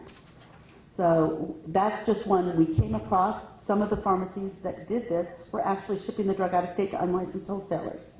The best thing I can tell you, and it is an extraordinarily difficult position that you must be in, particularly in the hospital setting where it's the most severe, because the drugs just simply aren't available. It is truly an FDA issue. But part of it may also be, I think, market manipulation by individual companies as well, because suddenly the price that you used to be able to sell for $10 suddenly becomes a $1,500 drug, because patients are so desperate for that drug. I can only advise you, only buy from a licensed wholesaler, ask for where the drug came from and how can that particular supplier have any of it. That may give you a little idea. But the conditions are right for counterfeiting or adulteration, where you've got a product and you dilute it. And people that are really in the market to make money through the drugs, that are not healthcare providers, know how to find printers to do a mock label. And they'll give you an English-looking label where you can't tell that it's printed in French or another language. But that's part of the problem. You've got people going outside the United States to buy it. And the Wall Street Journal and CBS New York are spending considerable investigative time researching where those drugs really came from. And some of it sounds like it goes back at least 2 years, and I'm not sure anybody really knows where it came from. So we have all of our licensed wholesalers on our website, much like you have. I'd advise you to call. If something's suspicious, please report it to the board. Any other comments from the board? I have a question, and that is what is being done as far as the coding on pills for identification purposes that we've been hearing about? That is a very new technology where they imprint a unique serialized number on a pill, so you can literally track it. I think it's only been done experimentally. We're having difficulty getting the supply chain to be willing to provide a unique number on a specific container and track it through the system. So the pill level may be feasible in the future, maybe for the biotech products or some of the more advanced products that are very expensive, the $1,500 pill thing, because those drugs are counterfeited. At our last meeting, we had a drug company that is ready for the pedigree requirements that will kick in, which is very unusual. And this particular company, which sells very high-end, very expensive AIDS medications, said that within 4 months of putting a new product on the market several years ago, it had already had counterfeit versions of that drug being administered to patients, and they did not use a wholesaler. They shipped directly to a physician. So how those patients were getting counterfeit drug is a pretty unusual thing. Are the alerts for the medications that you're aware of available on your website for the public to know about? We alert, well, here's a perfect opportunity. We alert when there's a recall. If we know that there's a problem with a particular drug, we will use it. I will tell you there's a compounding pharmacy right now in Florida that we have given a cease and desist order to quit shipping sterile injectable product. It's ophthalmic products, and they have been ordered by our board. We have the authority because we had, unfortunately, bad medication come into the state. They have been denied the ability, at least for another 2 weeks, to ship that product into the state. What is the law about pharmacies receiving medication from abroad, where what we understand is that the research and development is done in this country, which increases the cost of the drug. The same exact drug is produced outside the country, so the cost is much, much less. And then those countries either sending in the lower cost drugs and making a profit, or a replicated item. Is there anything that, I understand what you're suggesting from this country out to this country, but what about from other countries into this country? You need to be very careful, either as a practitioner or as a patient, if you buy off the internet or you buy from outside the United States. Is it legal? The FDA looks the other way. On the books, it is not legal. It's against the FDA law, and periodically they will go into the mass meal distribution centers where these products come in, and they'll stop them. But generally, they allow patients to import for their own use a 90-day supply of the drug. But you need to be careful when you do that. Years ago, before Plan Part B or Part D came through under the Medicare plan, people bought drugs from Canada. The drug companies figured out, and I apologize if there are drug companies behind me or listening to this, but this is what happens, and it is straight out a marketing decision. They cut off the quantity of drugs that were being shipped to Canada because they knew those drugs were coming in from Canada into the U.S. That left so-called Canadian pharmacies to have to fill these prescription orders with some drug from some source. They were not buying the same product that was approved for distribution in Canada. They were having to buy product outside the distribution network, which means somebody that's already operating in the gray market or actually sometimes black market area. So again, you don't know what you're dealing with. Thank you. I wanted the public to understand that we basically combined items, agenda item number 5 and number 6, so that if there were to be comments from the public or from the members of the board on either item, and I do have a request for a speaker slip on number 6. I want to thank you very much for your presentation. Very informative and very helpful for us to work together, and I look forward to that. Thank We're you. looking forward to the paid summit. So I'd like to call on Conrad Del Rosario to come forward, please. You want to identify whatever you'd like to identify? Good afternoon, members of the board. My name is Conrad Del Rosario. I'm a supervising prosecutor for the San Francisco District Attorney's Office. I actually supervise 9 attorneys, and I supervise specifically the Economic Crime Unit. I'm here today because I'm expressing our support for this pain management summit. This is an issue that our county has seen on many fronts. We see it not only as a public safety issue, but as a public health issue. We see it in the context of narcotics that are making their way to the streets because we see the pills, the pill bottles of the doctors in the hands of the people on the streets. We also see it in the context of fraud, where we see many of these prescriptions being prescribed over and over again to the same supposed injured workers that are being paid off by the employers, being paid off by insurance carriers, and that's how we see it in our unit. This Pain Management Summit is a great opportunity to reach out to the medical community, and I think that the law enforcement community has been saturated with this issue, but it needs to spread out into the medical community. And it's not just, the problem with this is it's not the entire medical community. We're seeing this issue with a few doctors. Unfortunately, we're seeing it with the same doctors, and that's really what the thrust of the problem is. If we can develop and forge partnerships between our office, the San Francisco District Attorney's Office, as well as the medical board and the pharmaceutical board, I think we have a great opportunity to reach out to medical providers, pharmacists, and be able to educate and create an awareness about it. It not only helps to deter the crime, but it also helps to identify the activity.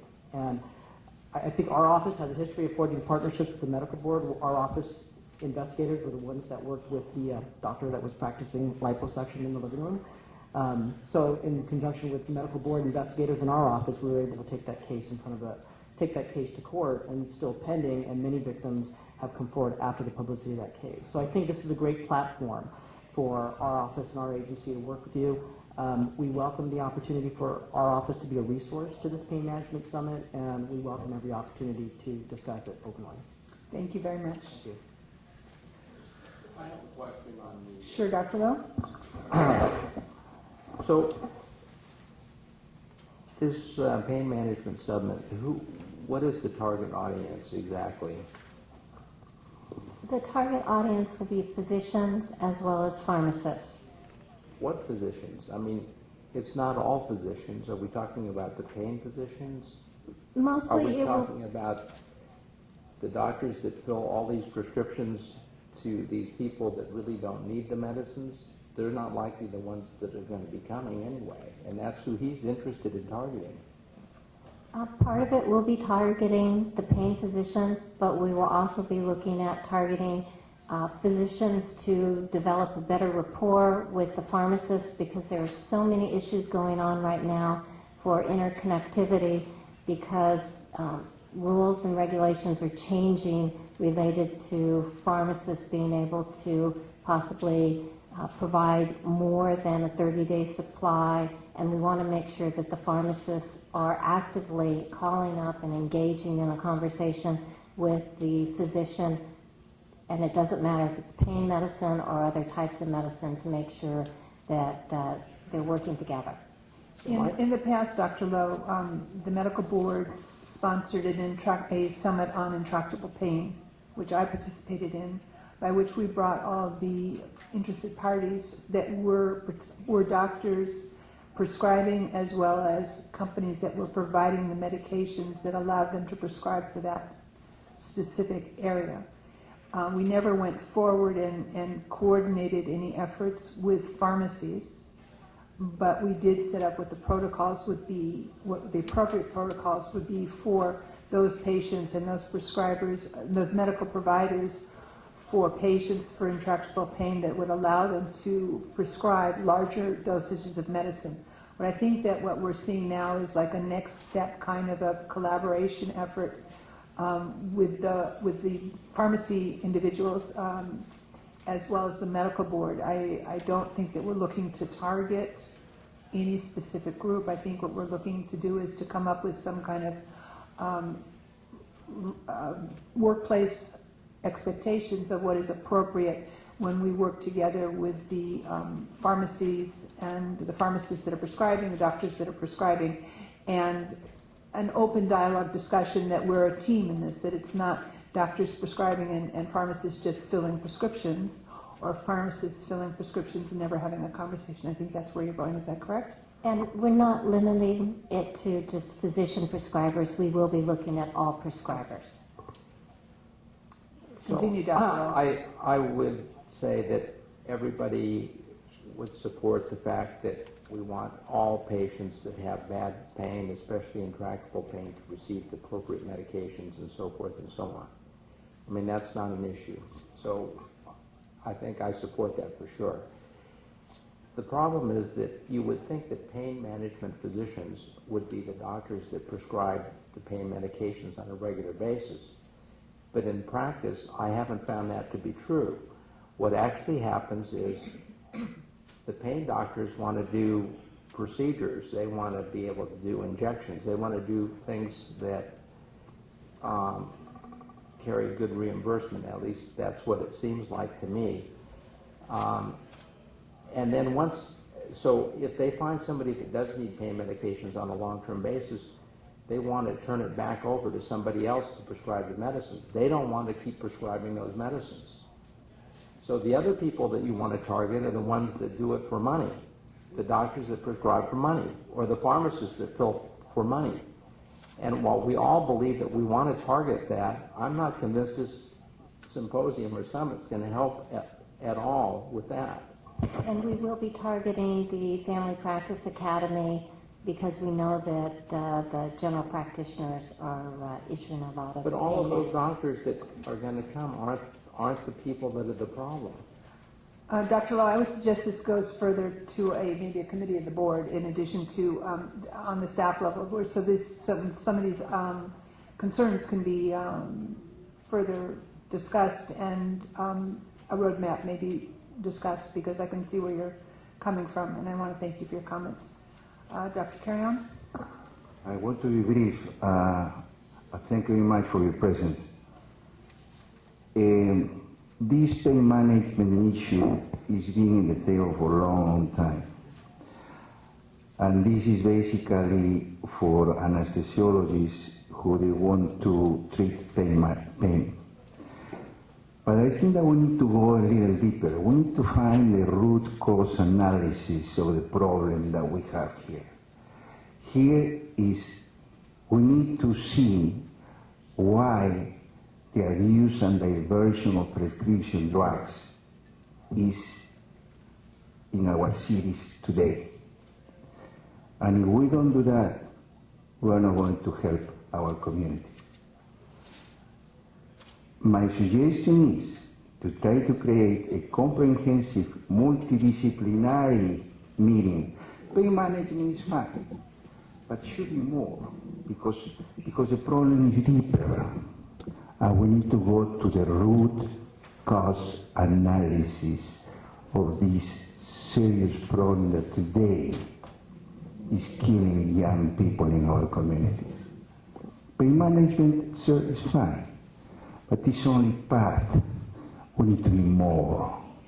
And my suggestion is to try to put together people in a multidisciplinary approach to try to solve this problem that is killing our young people.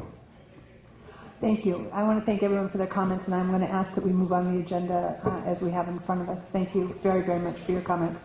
I do have one person who'd like to speak that I didn't see. I apologize. I saw your hand. I forgot it was up there. So afterward, you'll please give us a thank you. Geneviève Cabrol. I'm very concerned by what I'm hearing now. I think sometimes when you want to regulate, you have to be extremely careful. In Washington State, they make some very strict restrictions that the only physician who can order opiate and so on must be certified in pain management. The state of Washington has 2 doctors who fit that qualification. So certainly don't meet the need of the patient. But I'm concerned about the quality of meds we are getting. And when I see generic, a large variation in the quality of generic, especially one on narcotic medication, I think sometimes there is a huge variation. And is a Senate Bill 369 would deal with an issue of preventing the insurance company to mandate that the doctor order generic versus brand. I think I would suggest that you all look at that bill and support it. But I think the pain management summit is very important. But you are forgetting nursing. Nurses, many of them also prescribe, and I think they should be involved in that. There are group of nurses specializing in pain management, and I am one of those members. I think should be involved in that kind of summit, because they are the one who we deal with the patient, especially the long-term patient. So that's. Thank you very much. Yeah, I asked you to comment on this point. Okay. Some of you may know me. My name is Joseph Furman. I'm a healthcare attorney, and I frequently defend doctors in medical board matters. And for many, many years, I was a deputy attorney general in the health quality enforcement section. Just to address some of the points that were raised, it seems like with this pain management summit, a lot of these issues have already been talked about and hashed out. And I want to just bring to everyone's attention an organization that I'm part of that provides CME to physicians. It's called Pain Week, pain.edu. And every year in Las Vegas, Pain Week is the largest convention or CME meeting for frontline practitioners in pain management. And it is precisely, as Dr. Karian notes, we need a multidisciplinary approach that takes into account, that includes not only physicians who are in family practice, physicians who are in anesthesiology, physicians who are pain management specialists, but also pharmacists, people in the community of patients who are suffering from chronic pain, and law enforcement, including large blocks of CME discussions that are provided by NADI. NADI is the National Association of Drug Diversion Investigators. So I think that's a very, very important resource, I think, for the board and some of its members to know about, as well as for some of the prosecutors who have spoken. Thank you. Dr. Ganadev, I saw your hand before. Did you want to say anything? No, I was just going to ask the director of pharmacy, where is the cures database? Apparently it was on the chopping block for a while, and that is an important database because you could, this is what really identifies people who do doctor shopping for these drugs. So, Jeannie, you want to come forward and respond, please?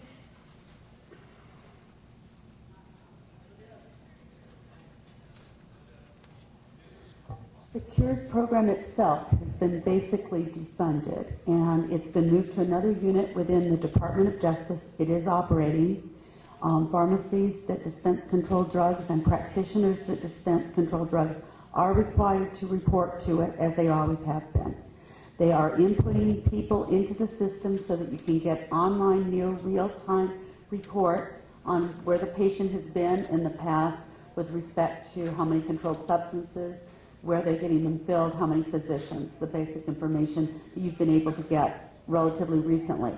They had a tremendous backlog in the Department of Justice at the beginning of the year when the program was defunded, which really went back to July. People started transferring out, work didn't get done, and they had almost 200 boxes of things that weren't dealt with. Those have been caught up now. However, they don't have an ongoing funding source for that program right now, so it runs at risk. CURES was set up for two reasons, really. It was to prevent the diversion of drugs by using healthcare practitioners as kind of a scamming the practitioner to get the drugs. But it was also intended to make sure that patients that needed pain medication could be appropriately managed and treated and followed through showing that they're not going to 50 different doctors and they're not going to 200 pharmacies during the course of a month. So to answer your question it is continuing, but it is in an impaired state right now because there is not an ongoing funding source. Thank you. Does that answer your question, Dr. Ganadev? yeah, state of California. I got it. Thank you. Ms. Chang, did you have a question? Oh, I was just going to find out when is Pain Week. I didn't hear that. Pain Week is the same time every year. It is the Tuesday after Labor Day in Las Vegas every year, and it's a 5-day CME conference where actually members of the Federation of State Medical Boards, former medical board executive directors, and assistant U.S. attorneys, as well as physicians, have all participated in it. Thank you. Any other questions? Then we're going to move on the agenda, please. Dr. Lowe, would you please provide us with the Physician Assistant Committee update? So the most recent Physician Assistant Committee meeting was held in February. Two of the members were not reappointed, so there are now 3 vacant positions. There are only 6 members present, and hopefully we'll have new appointments soon. In 2009, a new law became effective allowing physician assistants to obtain a fluoroscopy permit. Interestingly, the Department of Public Health has determined that more regulations have to be adopted before they can implement these provisions, and so they're working on that now. It was reported that the enforcement program goals have been met for complaint intake and processing, investigation, disciplinary action, probation intake, and probation violation processing. Additionally, the half-time licensing position was vacant for almost 1 year, which was like 15% of the workforce of the PA committee. And that position has finally been filled in February, but despite that, they're completely current on applications and there's no backlog. The PAC discussed the regulatory proposal to implement legislation governing sponsored healthcare events. This would allow TAs licensed in other states to offer their services at such healthcare events, similar to what's done with the medical board. So they're in discussions now and reviewing the draft language at the May meeting, and of course they'll need a delegation of services agreement with their supervising physician, so all those mechanics are being worked out now. There was a regulatory hearing held on the requirements for preceptors in the physician assistance training programs, and this would allow other healthcare providers, in addition to physicians, to act as preceptors. A 15-day notice is being sent out, and then the PAC will discuss and possibly approve that at the next meeting. There was a sunset hearing for the PA committee held on March 19th. The committee was represented by the chair, Bob Sachs, who's here today, and our executive officer, Alberta Portman. Both the PA Sunset report and the Sunset Committee recommendations are on the PAC website. So some of the recommendations included, one, all of the reporting requirements, Section 800 and the following section should apply to physician assistants. We are in support of that. The name of the PA committee could be changed to the PA Assistant Board or the PA Board, and the reason for that is it's the only last remaining committee in the Department of Consumer Affairs, so that would make it consistent with all the other boards. And the board and the medical board's in support of that. They also recommended replacing the PAC's physician member with a PA member. By law, the physician member of the PAC must be a member of the medical board, and that is the appointment that I hold. However, at the hearing, two speakers from the PAC respectfully requested that the MD member be retained to ensure that there was a good line of communication between the medical board and the PAC. So the Sunset Committee bill extends the PA committee to January 1st, 2017, and we support that. So that concludes my report. Dr. Lowe, thank you. I have a question. You mentioned that you have 3 vacancies on your committee? Correct. Those are appointed by whom? The governor. Are they public members? Are they, it's just something. Why don't we let Mr. Sachs, Bob, can you answer that? Yes, they're all They're all PAs? Okay, thank you. So do we have any questions or any public comments? Question? Just for clarification, so they want them to retain the physician board position on the committee or new board or whatever? I think the committee wants to retain them, as I understand it. We're going to hear from Mr. Sachs anyway on the next agenda item. He can address that. But not all the members are PAs. It's just that the vacant members I was are asking PAs. about the vacancies Yes. specifically. Okay, thank you. Dr. Lowe, in the packet there's a regulatory proposal regarding physician's assistants, medical services performance. That's number 8. Oh, come here. Yeah, that's the agenda Okay. item. You're going to bring that up? Okay. Correct. I need to ask a question because in light of our task force on supervision, this presents some difficulty. Okay, so I have no public comment slips, and I have no other members that would like to speak. I'm going to move on to agenda item number 8, and I would like to invite Mr. Sachs, who is the chair of the Physician Assistant Committee, to come forward for presentation on the regulatory proposal to revise physician assistant scope of practice. Dr. Lowe, would you like to introduce this item? And we're going to have Mr. Hepler as well. Mr. Hepler, please, would you join Mr. Sachs? Okay. I'd like to thank the board members for offering us the opportunity to discuss this regulatory proposal today. I am chairman of the Physician Assistant Committee. I have been a PA since 1984, and I've been a member of the PAC since 1993. The proposal that we are presenting to you involves scope of practice, and therefore the Medical Board of California has to be the one to promulgate it. The proposal would amend California Code 1399.541 and would update and clarify PA requirements. A brief summary of the regulation. Currently, a PA may perform under local anesthesia procedures without the personal presence of the supervising physician. The new regulation would include that a physician assistant would be able to perform surgical procedures without the supervising physician being physically present in the OR suite as long as a licensed healthcare practitioner administering the anesthetic is physically present in the operating room.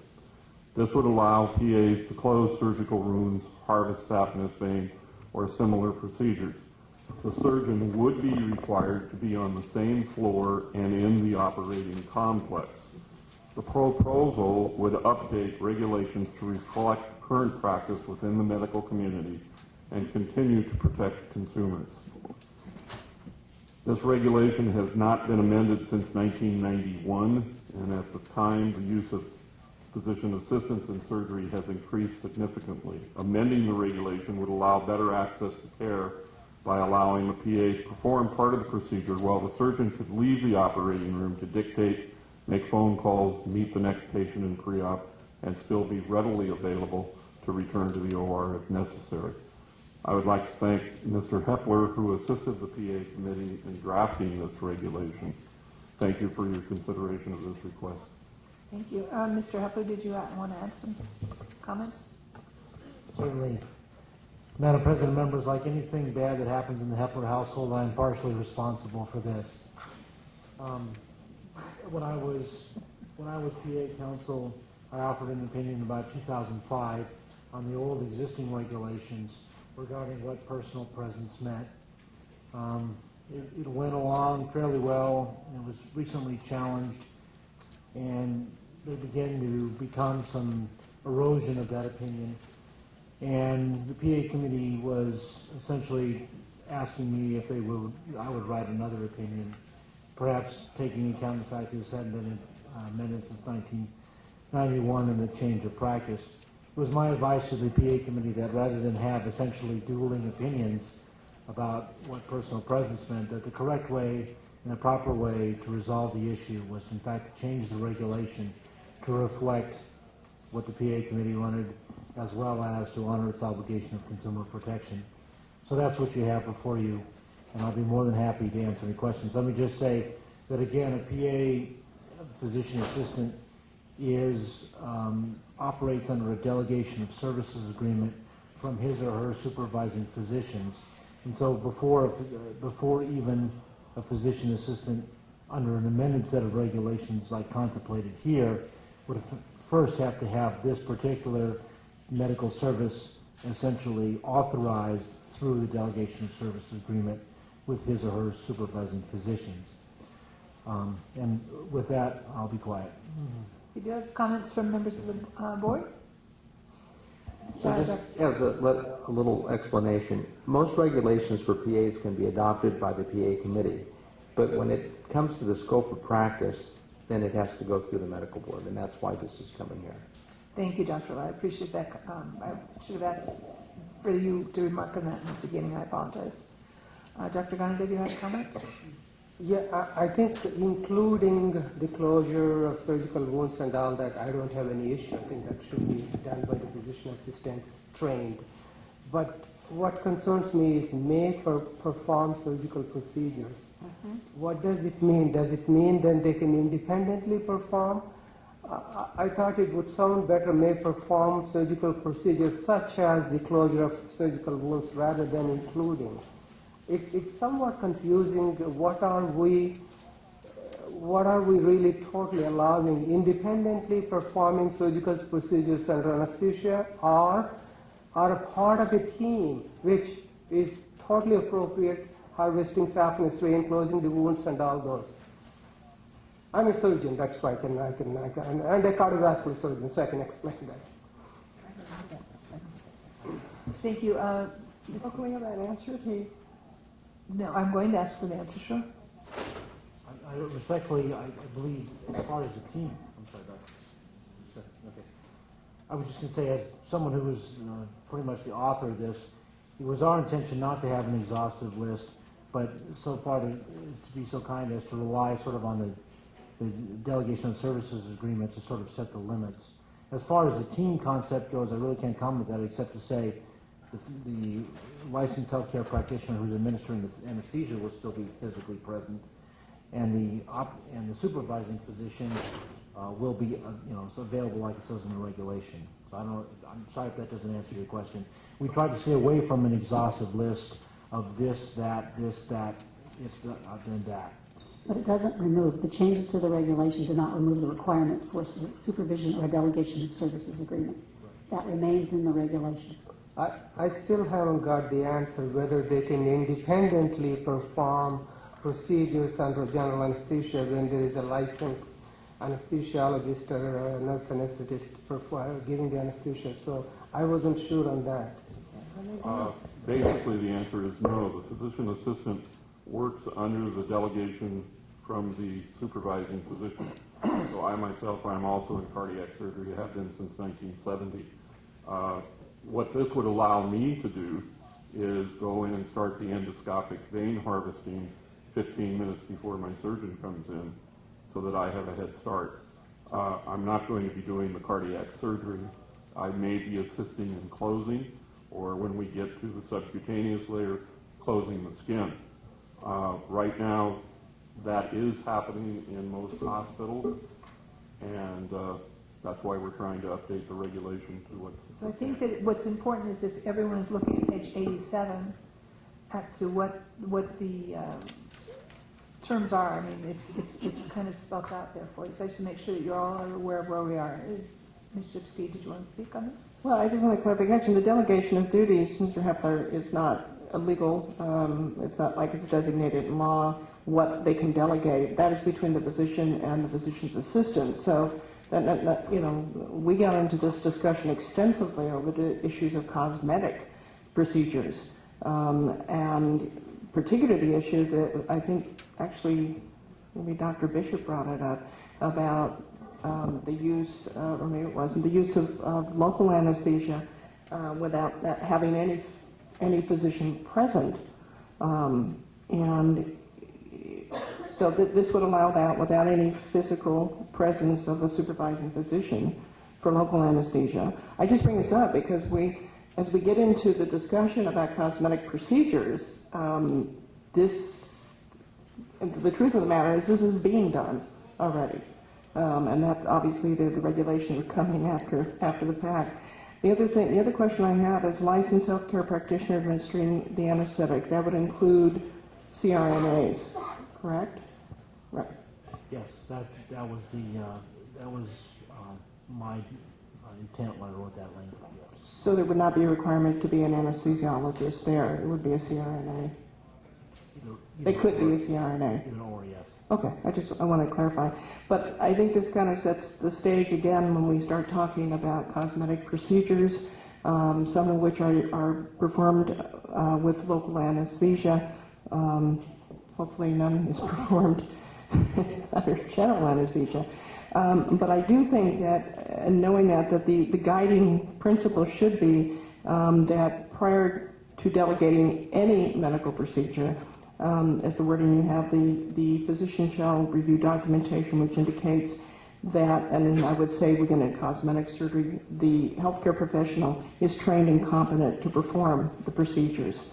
Because if we start getting into which procedure, and I think that's, somebody just brought this up, you're not listing each and every procedure that is performed under general anesthesia that is covered under here. And therefore, I just bring this up because we're going to have to grapple with this as we talk about the supervision of allied professionals for a lot of things that are being done out there. Our regs are just catching up with what the reality is out in the real world. So we need to remember that and competent has been added to the terminology, which is... No, I understand that, but again, we need to be... No, but it's the elephant in the room is that is between the physician and the provider. That is not something that the medical board has set out in law or is set out by regulation, and that's what we were trying to grapple as we talk about mid-level practitioners, supervision, and what that might entail.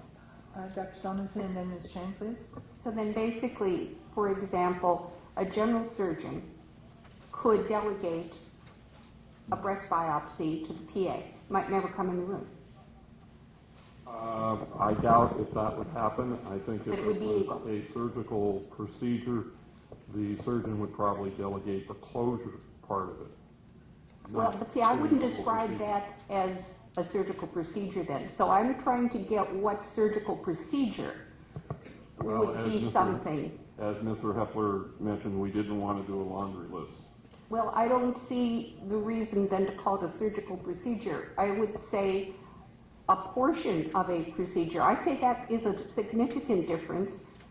And I also am very uncomfortable with the concept of we need to get the regulations to get up to speed with what's happening.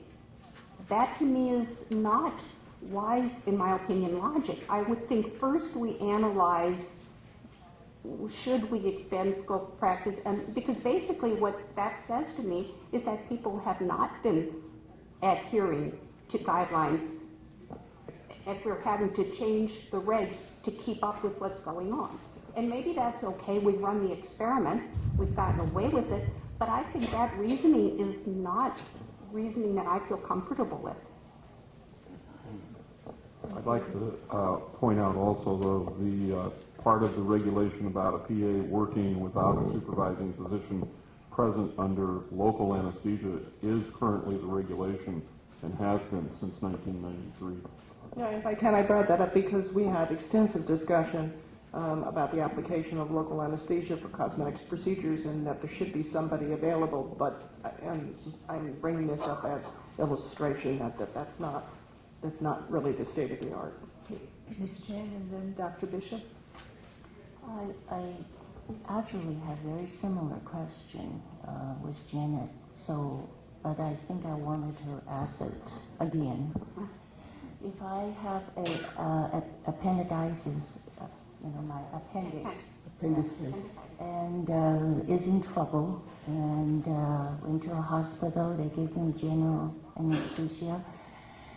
If the surgeon has agreement with physician assistant that the physician assistant can do this, can he do it all by himself? No, that is not the intent at all. We're not replacing the physician in any manner. We are assisting them. If he's doing an appendectomy and he gets to the point where peritoneum is closed, he could go out and the PA could close the rest of the procedure. But the surgeon would be doing the operation, not the PA. No, my question, and I don't doubt the intent, my question is, does the language cover that? Correct, thank you. You articulated my question better than I did. Thank you, Debbie. Okay. Something else. I suppose in a very wide-ranging and extensive methodology or analysis, surgical procedures would essentially be sort of broad and wide-ranging, but I think you have to read it in context with the delegation of services agreement, because there's, in my opinion, as PA counsel, there's no way that a supervising physician would say, not to be graphic, but go take the heart out, or go take the liver out, or whatever, because obviously that would not be, unless the supervising physician was having an off day, that would not be covered in the delegation of services agreement. So the delegation of services agreement is something that is required. It's recognized in law and in regulation, and essentially what it says is before the physician assistant can only do those things that are derivatively given to him or her by the supervising physician. It seems illogical to me that the supervising physician would essentially go beyond that area of expertise that the physician assistant is trained in. I just really can't see that happening.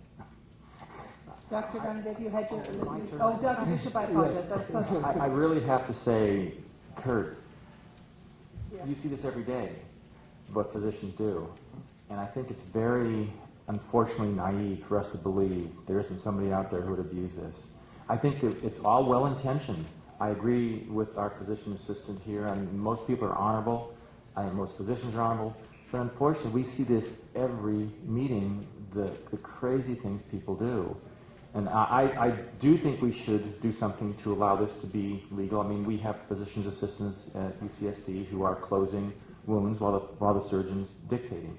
And so I think we need to do something to affect this, but I think the language is concerningly broad to me. I think if we could add something like the physician assistant may proceed with adjunctive, I'm just brainstorming some adjunctive measures, but we have to be very careful. If we allow the scope to broaden, I think we're opening a real deluge for potential abuse by unethical individuals, which unfortunately exists. I'm going to call on Dr. Karen. He's not spoken yet today. Yes, please. I think that the scope of practice should be very specific here. Otherwise, we're going to open a window of liability for an anesthesiologist who is going to be present and he cannot do too much. And the attorneys are going to be very, very, very happy to try to review these cases. If we don't have very clear, what the surgeon is responsible and what the PA is responsible. And if we have these that, should be available what, 5 minutes away, 10 minutes away? In obstetrics, for example, availability is supposed to be 30 minutes. Now it's immediately. That means all those words should be very, very clear. Otherwise, we are going to have problems.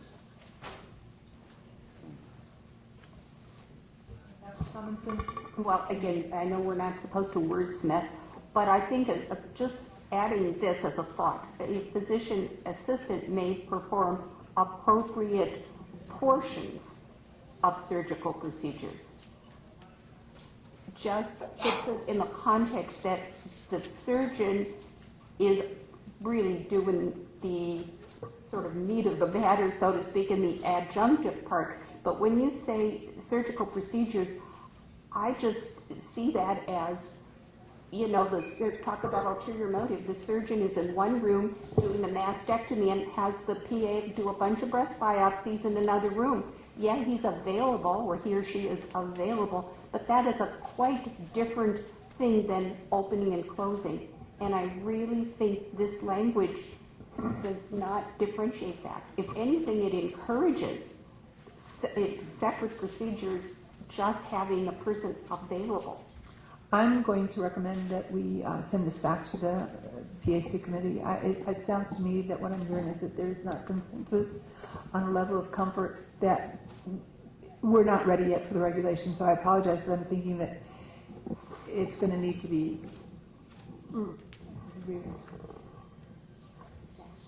Okay, well, I thank you for Okay, your so time. wait. I'm being asked. Janet's suggestion, Dr. Solomon's suggestion is to change the word. She's suggesting adding in on item B, general anesthesia, a physician assistant may perform appropriate portions of surgical procedures. And what we may be looking for is something that Mr. Sachs can take back to the PA committee to discuss with them. So some direction would be helpful. So we're adding, you're suggesting,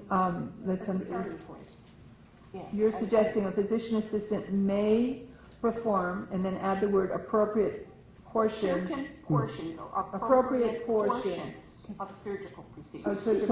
Okay. If I may, the take-back message for the physician assistant committee is that this is too broad and they need to find a way to address the board's concern that this would permit physician assistants to perform complete surgical procedures of any type. Madam Chair, I would have concerns. You say certain portions, then you're going to have to define what are certain portions. I didn't say certain, excuse me, Dr. Solomonson. I didn't use the word certain, I used the word appropriate. Or appropriate. You would have to have a definition, because if you're going to enforce this, you'd have to have a definition of what would appropriate be.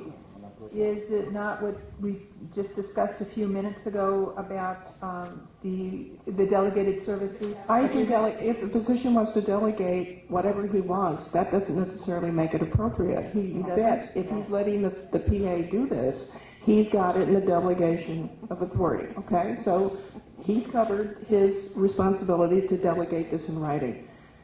Right. Doesn't necessarily mean that there's agreement that that's an appropriate surgical procedure that the PA can do in terms from the medical board. And I would think it would be helpful if maybe, because I think what you were saying was kind of instructive about, you were mentioning vein harvesting.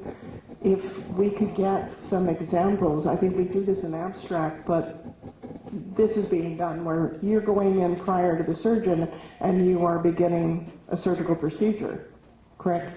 Currently, I'm not. No. Well, you're not currently, but yeah. Yeah, that would be the ideal. Yeah, vein harvesting is very common. So perhaps maybe that might be helpful too, if we could at some point get a sense of the scope of what is out there, whether or not we agree with it, it should be. I think we need to discuss it because I think what's happening is the PAs rightfully are asking for legal protection for things that are going on.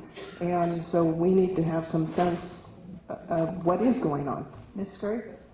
Since this was done by action of the Physician Assistant Committee, I don't think that this board can at this time try wordsmithing. I think that Mr. Sachs probably has a good idea of what the issue is, and they can work with medical board staff and their own staff and come back with something through their committee that they believe addresses your concerns. Okay, I'm going to ask that let's let it go forward, and under that advisement, I would suggest that you take it back to staff, that you and your committee, and figure out what you're going to need to put together for regulatory hearing, because it's not going forward today. I thank you very much. And with regards to the other question earlier, yes, the committee would very definitely like to keep the physicians from the medical board on the committee. Okay, that'll go forward, but we'll see you in July with a new opportunity, okay? Very good. Thank you very much. So I'm going to, if I have no public comment on that, I'm going to seriously, Dr. Ganaga? I just wanted to, for Mr. Kepler and Mr. Sachs, is that I totally support what he pointed out, what we need to do, but the language is too broad, and my concern is not the hospitals where you have a medical staff and all that. Surgery centers, there are places where this is done, and somebody might do something and get into really deep trouble. So that's why we don't want to prevent something like that happening. That's all it is. Thank you for your time. Okay, so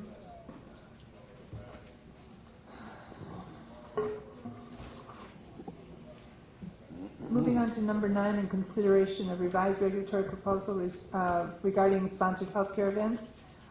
Ms. Scurry, would you please present? There you are. This package has been, this proposed regulation has been before you in the past.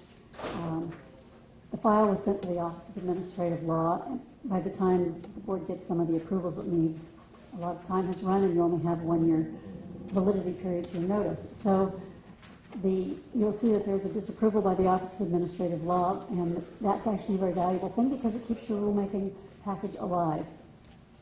So what comes before you is,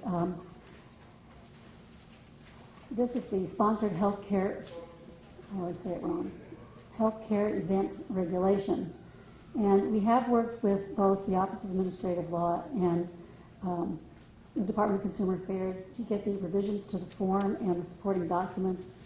The staff send out a 15-day notice, which is a requirement if you're going to make substantive changes. And some of the changes are they've added a second modified text, and they've added a document to make the fee justification consistent with the amount of the fee that was being requested. There are some technical changes. I'll just briefly tell you what they are. The text is shown with double underline and strikeout for changes, but it's probably easier if I just tell you. Technical changes to add the names of the forms and to move the definition of good standing from one location to another. It's to also rename Section 901A form, which would be a Department of Consumer Affairs form, so that there would be, for every health board that chooses to delegate the authority to register the sponsoring entity, not the providers, but the sponsoring entity, for every healthcare board that chooses to delegate that registration to the Department of Consumer Affairs, there would be a uniform form. And so this would be allow for consistency across all boards. And so this makes conforming changes to reflective of the changes made by the Department of Consumer Affairs, as well as it adds a privacy disclosure that's a requirement under the state's privacy law. So the action that's requested today is we'd appreciate a motion to authorize to adopt these regulations and authorize the executive director to complete the rulemaking file and make any technical changes that be necessary to obtain that approval, not substantive changes, but technical changes. And also, a motion would include that the regulation would be effective immediately upon filing with the Secretary of State. And the reason for the second part of that motion is that when the regulations go to the Office of Administrative Law, again, which they have to, which has 30 working days, which comes out to about 6 weeks, there's another period of 30 days after that before they can take effect. So the concern was that there may be healthcare events that want to come in, and your regulations would not take effect in time for people to participate in those health fair regulations. The first go round, there was no request that the regulation take effect immediately, but now we're about a year out from the first go round, so it would seem appropriate that it take effect immediately, but that requires your authorization. So that would be the request, that you adopt the regulations and authorize your executive director to complete the rulemaking file to make any necessary technical changes that may be requested by the control agency, so long as they're technical only, and that the regulations be effective upon filing immediately upon filing with the Secretary of State. So may I have a motion to what Ms. Scurry is requesting, please? First and second, thank you very much. Do I have any comments or questions from the members of the board? Do I have any public comments? Okay, all those in favor as the motion is proposed, please say aye. Aye. Any opposed? Thank you very much, Ms. Scurry. So we're going to move on to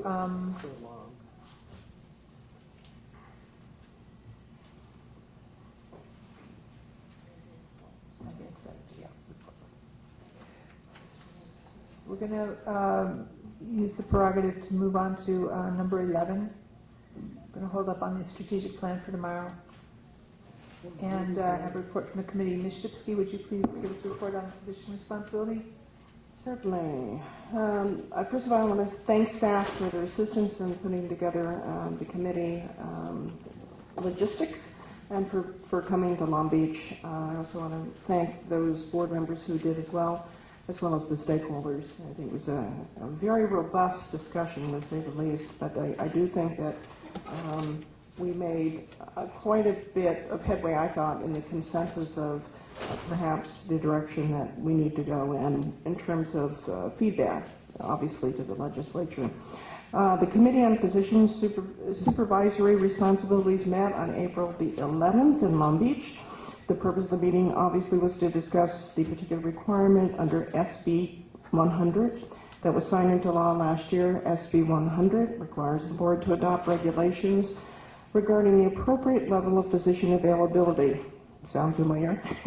Needed within clinics or other settings using laser or intense pulse light devices for elective cosmetic procedures. The purpose of the discussion was to obtain professional and stakeholder input to assist our board in drafting regulatory language. I will tell you, we didn't have a quorum for purposes of being able to submit today to the board recommendations, and I'm hopeful that at our next meeting we will. The discussion was guided by a handout that included a decision tree of questions related to physician availability. And after much discussion, there was a general consensus that the physician does not have to be physically present at all times when a laser or intense pulse light device is being used. There was also a general consensus that telehealth, which we're seeing used more and more, is an appropriate mode for being immediately available in many circumstances. Members of the committee and the stakeholders agreed that it would not be appropriate to specifically list procedures that require different levels of availability in the regulatory language, and that geographic or chronologic limitations should not be included in the regulatory language related to the physician's availability. And this consensus was reached because, as we just saw about the physician's assistant, we would have to iterate every single instance with any area, a medical procedure, where in fact a specific presence would be required, and I don't think anyone wants to go down that road. Members and stakeholders voiced significant concerns about, again, applying a particular available standard that would only be applicable in clinics where lasers or IPLs are used for elective cosmetic procedures. It was voiced that availability standards should be implemented across the board, if we are to do that, not only for elective cosmetic procedures. Another important factor that was discussed was the level of training of the practitioner using the laser or the IPL, and perhaps that standards should be developed for the training required to use those devices. However, as in other parts of medicine, a supervising physician should review the documentation that obviously indicates that the person performing a delegated procedure is trained and competent under any circumstance. There was discussion around existing law related to what types of procedures can be performed by mid-level practitioners, and the requirement in existing law regarding, quote, an appropriate exam. I know that one stakeholder brought up that he was concerned that we would require an exam before someone got an injection of Botox because they had wrinkles. There was also discussion around a public education campaign to inform the public of laws related to outpatient settings, and possibly working with the Board of Registered Nursing on educating the public on current laws related to nurses, and also reminding the public, physicians, and mid-level practitioners regarding the ban on corporate practice of medicine, because we did discuss quite extensively the issues that are taking place now where non-physicians are operating what they are calling medical spas. The outcome of these and future discussions could result in the development of future regulations that could be presented to this board. The next step for the committee is to meet again in June or early July to hold a stakeholder meeting in Sacramento and obtain more input, and also have staff from the Senate Business and Professions Committee attend. That was recommended so that they can hear the practicality or the impracticality of singling out one specific area in medicine to put upon specific regulations of who can do it, under what circumstances, etc. Also, future agenda items were discussed, and one that came up was we've got to grapple with defining what a medical spa is, because it's an entity that doesn't fit into any other classification, and also to have a presentation about the medical board's fictitious name permits requirements and process, because there may be some inconsistency as to who applies for these if they're doing medical spas, and that if they are a physician, the physician holds the permit. So with that, Madam Chair, I conclude my report and welcome the members that were there to make any comments on what occurred. Does anyone have any comments? Dr. Bishop, do you have any comments? My memory's slightly different. I thought that we didn't achieve the consensus in many ways you described. At least I didn't achieve the consensus in that way. My concern with this process, and I'll bring it up because I didn't get a chance to say it with the last PA process, we continue to go in circular arguments, and I find it very, very unfortunate because we're wasting a lot of time with a lot of intelligent people. First, we say we want to find some examples of what we're going to do, and then we decide after much hand-wringing that we can't create exhaustive lists. So we say, okay, now what do? We say, well, we need more examples. We just keep going in a circle. And I think that this has been hashed out by the legislature and by the board in many ways in the past. The community standard of care is clear. That's what keeps coming up. That's what we do on our daily business here at the board meeting, is look at standard of care. What's the community standard of care? For example, talking about the PA issue, if we're going to talk about what we can specifically have them do, we're talking again about specifics. We need a list. We don't need a list. We need what the community standard of care is, and that's defined variously by different communities and different things. And anytime we try to get specific lists, we're going to get in the same argument. So I think in this case, we're starting to go down that same pathway. And medicine is medicine. It's not always clear what it is, but the standard needs to be applied uniformly across all procedures, clinic, garage, hospital, wherever it's being done, it's really medicine. And I think I strongly agree with what you said, that we shouldn't try to single out cosmetic surgery. We should be looking at how to provide safe medical care to our consumers. And it doesn't matter where it's done, it matters how it's done. And the community standard of care determines how it's done. Right. So I think trying to create examples, trying to get lists or not get lists is just circular. We need to come up with some recommendations based on common sense concepts and let the community standard of care deal with it. But that's my spin on it. If I can respond in terms of what I just gave as a summary, I want to thank staff who helped put together the script, and it was based upon the minutes that were taken at the meeting. So if it doesn't meet your recollection, that's why I invited you to say so, because this is something that staff has presented. I do think that was a continuous discussion at that meeting, and for the 5 years that I've been on this board, we've had numerous discussions about this issue.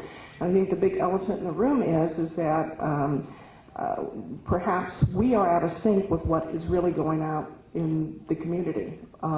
It's a little difficult to put that horse back in the barn, to use a very trite statement, but as you've heard from the PAs, you hear from the mid-level practitioners and those that came, a lot is being done because the scope of practices for many of the professions overlap each other. And under that basis, unless this board wants to take a recommendation and to the legislature, again, I hesitated when I was saying about having them tell us what they were doing as PAs. It wasn't for me, it wasn't to come up with a list that we could say, okay, you can do that, you can't do that. I think what I was trying to get at is to get it to illustrate that you do have PAs doing very serious surgical procedures. Nurse practitioners, by the way, do punch biopsies. They do biopsies. If they're doing a coloscopy, they can go back in and do the biopsy. So this is happening. And how we grapple with this cosmetic thing, my concern is that we not single them out. We either do a whole apple and say the definition of scope of practice has to be revised, or we have to deal with what is going on and how do we regulate it so that we do keep patient safety the number one thing. I'm just saying it's very simple to just say the scope of practice is based on a community standard of care, which is not easily defined, but it's what we use at all times when we discern whether medical malpractice or medical misconduct has occurred when we rate the people that come before our board. I mean, that's the reality of it. If you want to talk about the reality, is what determines whether a physician did the right thing or not. It's what the medical standard of care is in that community. Like it or not, that's reality. And so I agree with you, the scope of practice has changed. And so any attempt we have to try to narrow this down more and more is fraught with failure. We have to go back to what's worked in the past, which is what the standard of care in the community is. That's my strong opinion. Okay, I'm going to suggest that that discussion will continue at your next meeting. Just as a question, maybe for our legal counsel, do they still deal with the community standard of care versus a national standard of care? Because there's a tremendous variability in community in the big cities, that's different, but in the rural areas, those community standards can be a lot different, and I think there's a lot of danger in using the community standard as the reference. Ms. Dobbs, did you want to respond to that? It's generally the community standard of care that they look at. Okay, thank you. Okay, so I don't have any public comments on that. Okay. You remember about the filling out of the forms, right? Geneviève Flavon. I was kind of surprised to mention the Board of Nursing because, since December, the Board of Nursing does not exist. And Governor Brown have not appointed anybody since December. So that should put a lot of effort to make sure we get some new members so we can have the Board of Nursing. The Board of Nursing does not exist, and it would be months before it's functional again. Thank you. I'm going to move on the agenda to item number 12, please. And Dr. Lowe, if you would give us the Enforcement Committee update.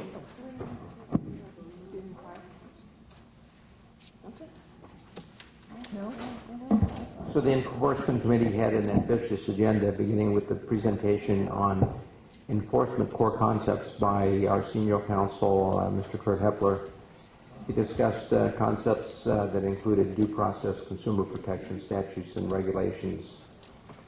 He also reviewed the board's function, and that is to license qualified applicants, carry out disciplinary action, and promulgate regulations. What the board does not do is to determine civil liability or award monetary damages. He then went on to discuss statutes, regulations, disciplinary guidelines, the Business and Professions Code, and the Administrative Procedure Act. So it was a very, very comprehensive and outstanding presentation that kind of was appreciated by everybody. It was very informative. Following that, Ms. Laura Sweet, she provided us an update on the Expert Reviewer Training Project, which is in its final stages. We are going to hold the very first Expert Reviewer Training Program on, I believe, May 19th. It's a Saturday, and we already have over 110 experts that have committed to coming to that program, and we expect even more people. So she demonstrated a PowerPoint presentation, and it's going to be an interactive kind of meeting. But this whole process is to standardize expert reviewers and hopefully decrease variability and improve quality. I gave an update on a training program for the administrative law judges. Judge Jonathan Liu met with me a while back, and we went over an agenda that they would like us to be part of so that they can have more standardization amongst the judges themselves. And so that program is scheduled for June 22nd, 2012. Finally, on April 2nd, 2012, the board's report to the legislature on vertical enforcement and prosecution model was emailed and hand-delivered to the legislature. It was distributed to board members and staff, posted on the website as well. And this report contained actions taken by the board to implement recommendations made to strengthen the vertical enforcement and prosecution model. The board, in conjunction with the Health Quality Enforcement section of the Department of Justice, have implemented some of the more substantial recommendations. They updated the joint manual. They held a statewide training for board investigators and HQES attorneys. As I reported earlier, there's an 8-hour training module for medical expert reviewers. This to be held on May 19th. So the board and the Department of Justice had limited data during the time the report was completed, so the legislature approved the board to provide only a narrative report and provide a full report with the comprehensive data during the board's sunset review process. That concludes my report. Thank you. Do I have any comments or questions from any of the board members? Have any public comments? Thank you, Dr. Lowe. I'm going to move on to the Licensing Committee update. Dr. Saunders, please. Okay, Mr. Salgado provided an update on staffing in the licensing program. They're hiring, but there are a lot of people still in training, so they're, I think, doing a remarkable job in a still stressed situation. He also provided updates on the business process reengineering primary recommendations, including revision of the application and streamlining the process, the medical board's website relative to the applicants, the PTL, that postgraduate training authorization letter process, and revision of the policy and procedure manual.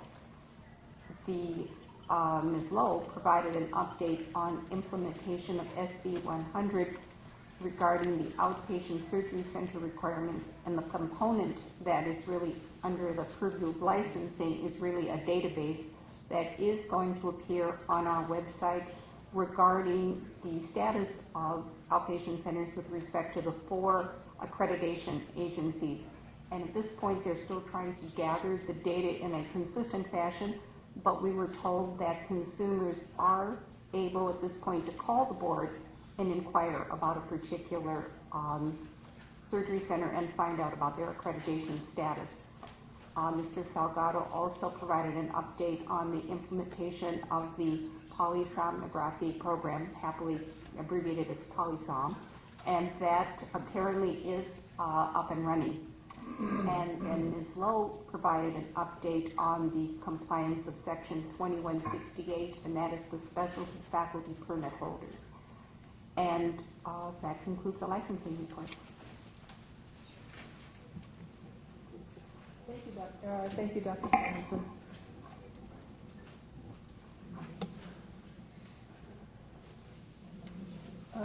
Dr. Dussault, are you prepared? Can you do a report on the HPF? I can. Please. Okay. So we're moving on to item number 16, the Health Professions Educational Foundation update. Dr. Dussault, you start. Yes, thank you. At our last board meeting, we discussed the issue of access to care and the Affordable Care Act of 2014, and when implemented, what might be the impact. And many of us believe that the impact will be enormous, as we discussed. And at the same time, we had a brief discussion on the Stephen M. Thompson Loan Program and the recipients and how they are engaged in increasing the accessibility of health care and promote the longevity of primary care physicians in medically underserved areas of California. So it was requested that staff provide statistics to examine the percentage of these physicians staying in these underserved areas after the loan program is over.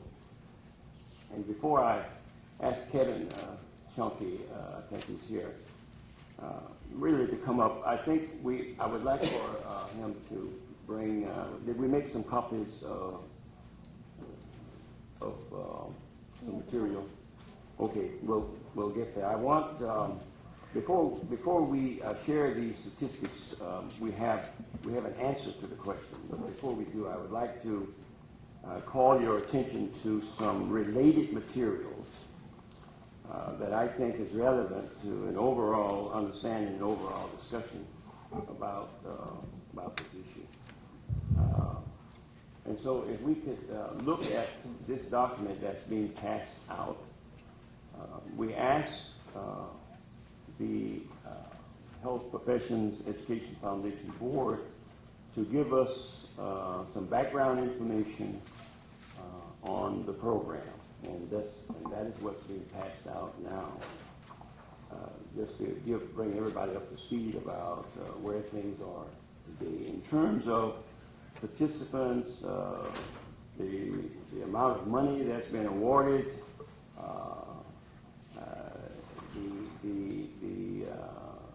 some germane comments about where these folks still located, where they're practicing, and some useful comments about the population that they're currently serving. If you just peruse it a little bit, and you will see in these tables some of the responses that we have received. And it's all very consistent, I think, with the intent of the program itself. Very much so. And you can also see in Table 5 where these current folks are employed. And they're employed in these, what we call health professions shortage areas, the federally qualified health centers, and so forth, or in the medical underserved area population, which is designated throughout California. And so it seems to me, and from what I know about this program and my setting on this board, that this is a very good effort. I will only say that it's a drop in the bucket. it's a drop in the bucket. When you look at, and these numbers fluctuate, when you look at over 8 million uninsured people in California, and the number of folks that are participating in this program, and they're very committed, I will also submit to you that from the testimonies that I've received and our esteemed chair has received from these people in terms of what they tell us, they're enormously committed, and they are working real hard trying to address these underserved populations. And they just have a workload that I don't know is enormous.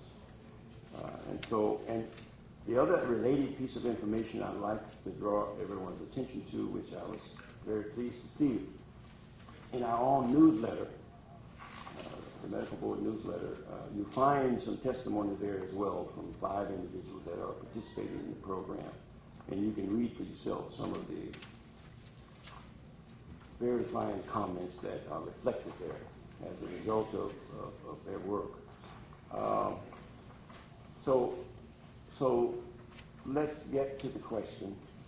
In your packet, you find a summary that was prepared by staff as requested. And we did a snapshot of where these folks are relative to the question that was asked from the years 2003, 4, and 5. That's a snapshot that talks about this 3-year commitment. And I would ask Kevin, who was very instrumental in researching this information and done a very fine job for us. So, Kevin, would you just summarize in percentage terms in a response to the question?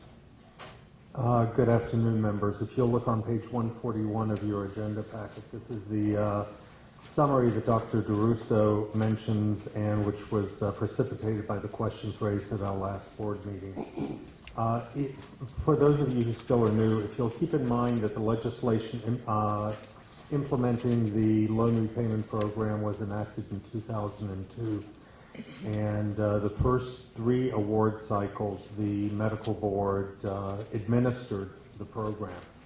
Those are the only 3 years that we have the information fully available to us before the program was transitioned to the Health Professions Education Foundation. In the 3 years during which I administered the loan repayment program, we made awards to 69 recipients over the 3 years. Based on my best guess, and I do want to qualify that, I do not have accurate contact information for all of the people and do not have accurate current work locations. However, I believe that about 39% of the awardees, 27 of them, are still working at the same practice site where they were working when they received the award. And I believe that 24 of them, so 35%, are working at other practice sites that I believe to be or would be eligible under the program. So combining those two, it's 74% who I believe are still working at their same site or at another eligible practice site.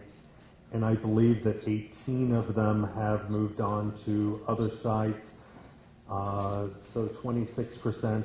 Some of them have been elevated to faculty members at various medical schools around the country. Some of them have moved to hospital sites in California. But I hope that this data provides you with the feedback you were looking for. Thank you, Mr. Shumke. I also want to thank you for your help in supporting this project for sure, as well as Dr. Dussault, and remind the members that the staff at the Health Professions Education Foundation has also been impacted, as our staff has been as well.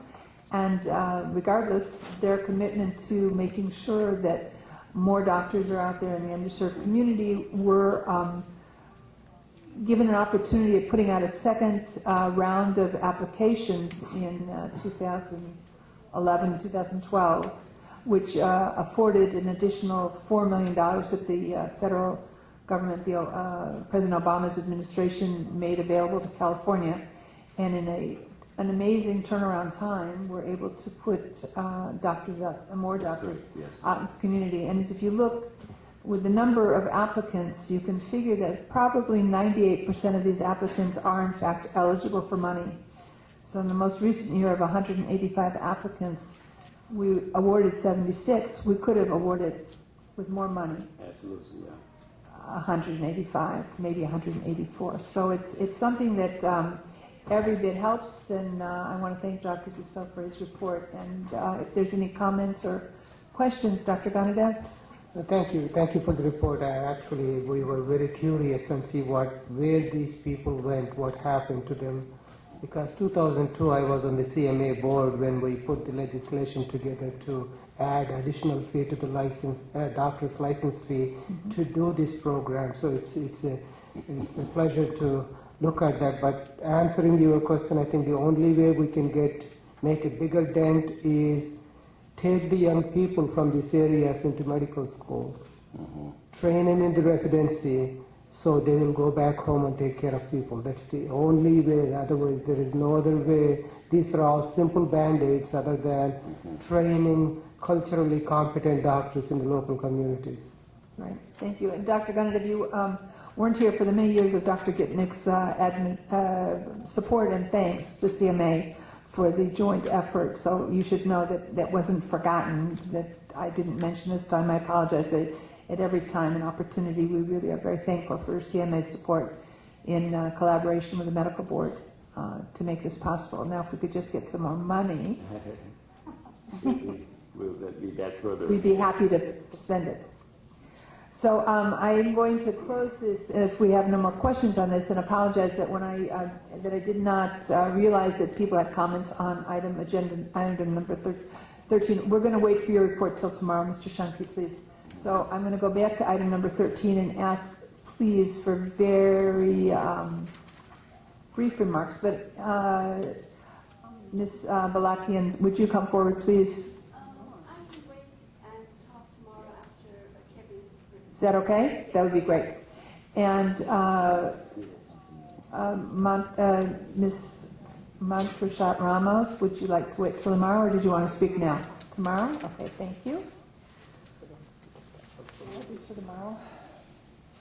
It's, and I apologize, time does have a way of getting away from one when we have so much on our agenda. I'm going to suggest that it's now 5:50. And I'm going to take the chair's prerogative to interrupt our agenda and invite two special guests forward. One special guest and his wife forward, okay? That makes two people. Mr. Zeronian, would you come forward, please? Let me introduce you properly. Mr. Zeronian is Principal and General Counsel of the Private Public Community Development and serves on the Rolling Hills Estate City Council.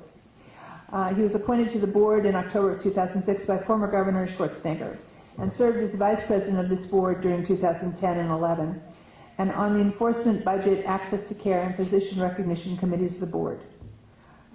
In addition to that, he was very helpful in directing the conversation to try and come to some positive conclusion of the workings of government through their lack of computer technology collaboration. We haven't moved much further. So the more things change, the more they stay the same. But in appreciation for your service onto this board and your expertise that you provided on so many of our board committees and task force over the years, I wanted to present you with a gift and welcome you and your wife. And if you'd like to make some remarks, we'd love to hear from you. I mean, a city councilman, I'm sure would have something to say. No, I will be between this and your dinner, so I don't want to do that. But I simply want to say it's a pleasure to see you all, and thank you for the invitation. I can tell you that I walked into the room and I served with most of you 5 years, and it was an honor to serve with all of you. But I got to tell you, sitting there was great. But thank you very much for the honor. Thank you very much for asking me to come back. And it's a pleasure seeing you all. And I know that I'll see you a little bit later just as well. But thanks very much. Thank you.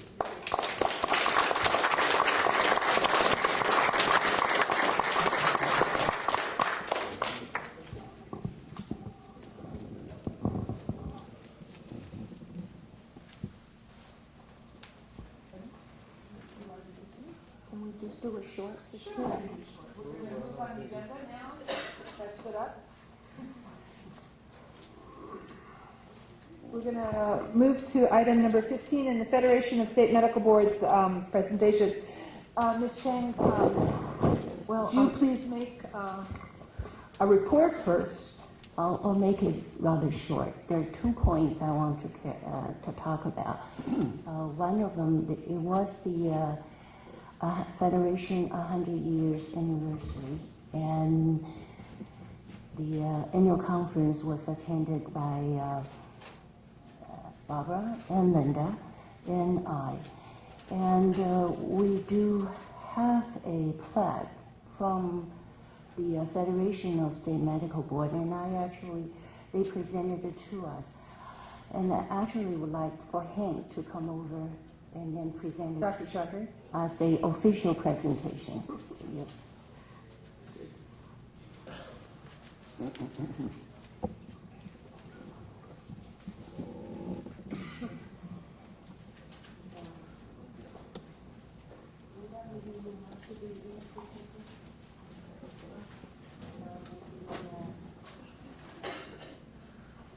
Barbara, this is from the Federation of State Medical Boards, honors the Medical Board of California as a valued member of the Federation, serving the public interest and protecting the health of California's citizens. Thank you. On behalf of the entire board and the entire population of the state of California, we thank you. Keep up the good work.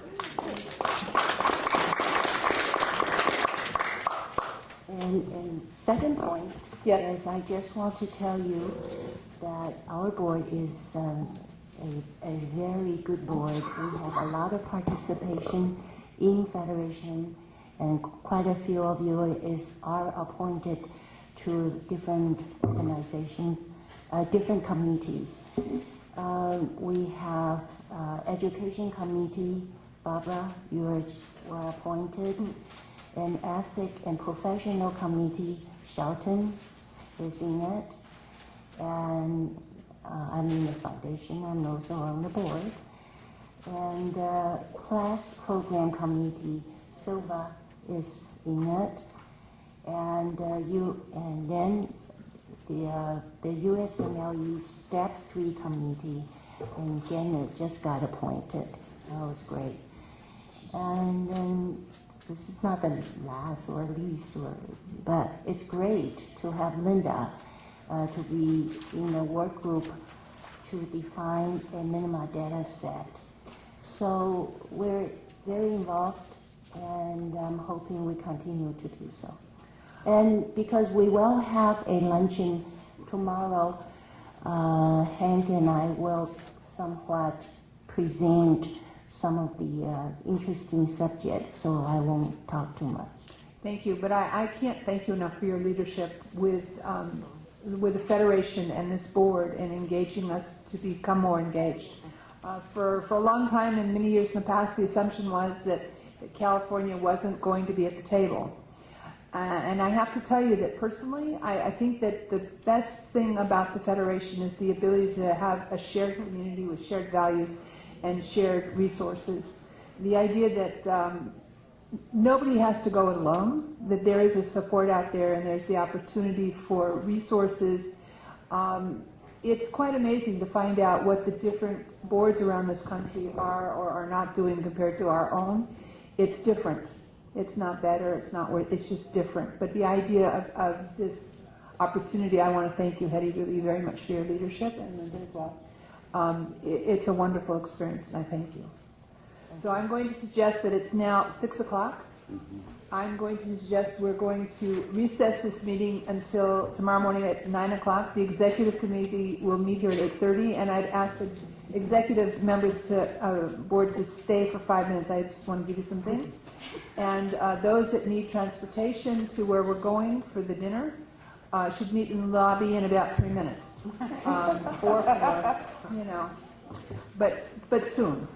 So thank you very much, and we'll see you in the morning.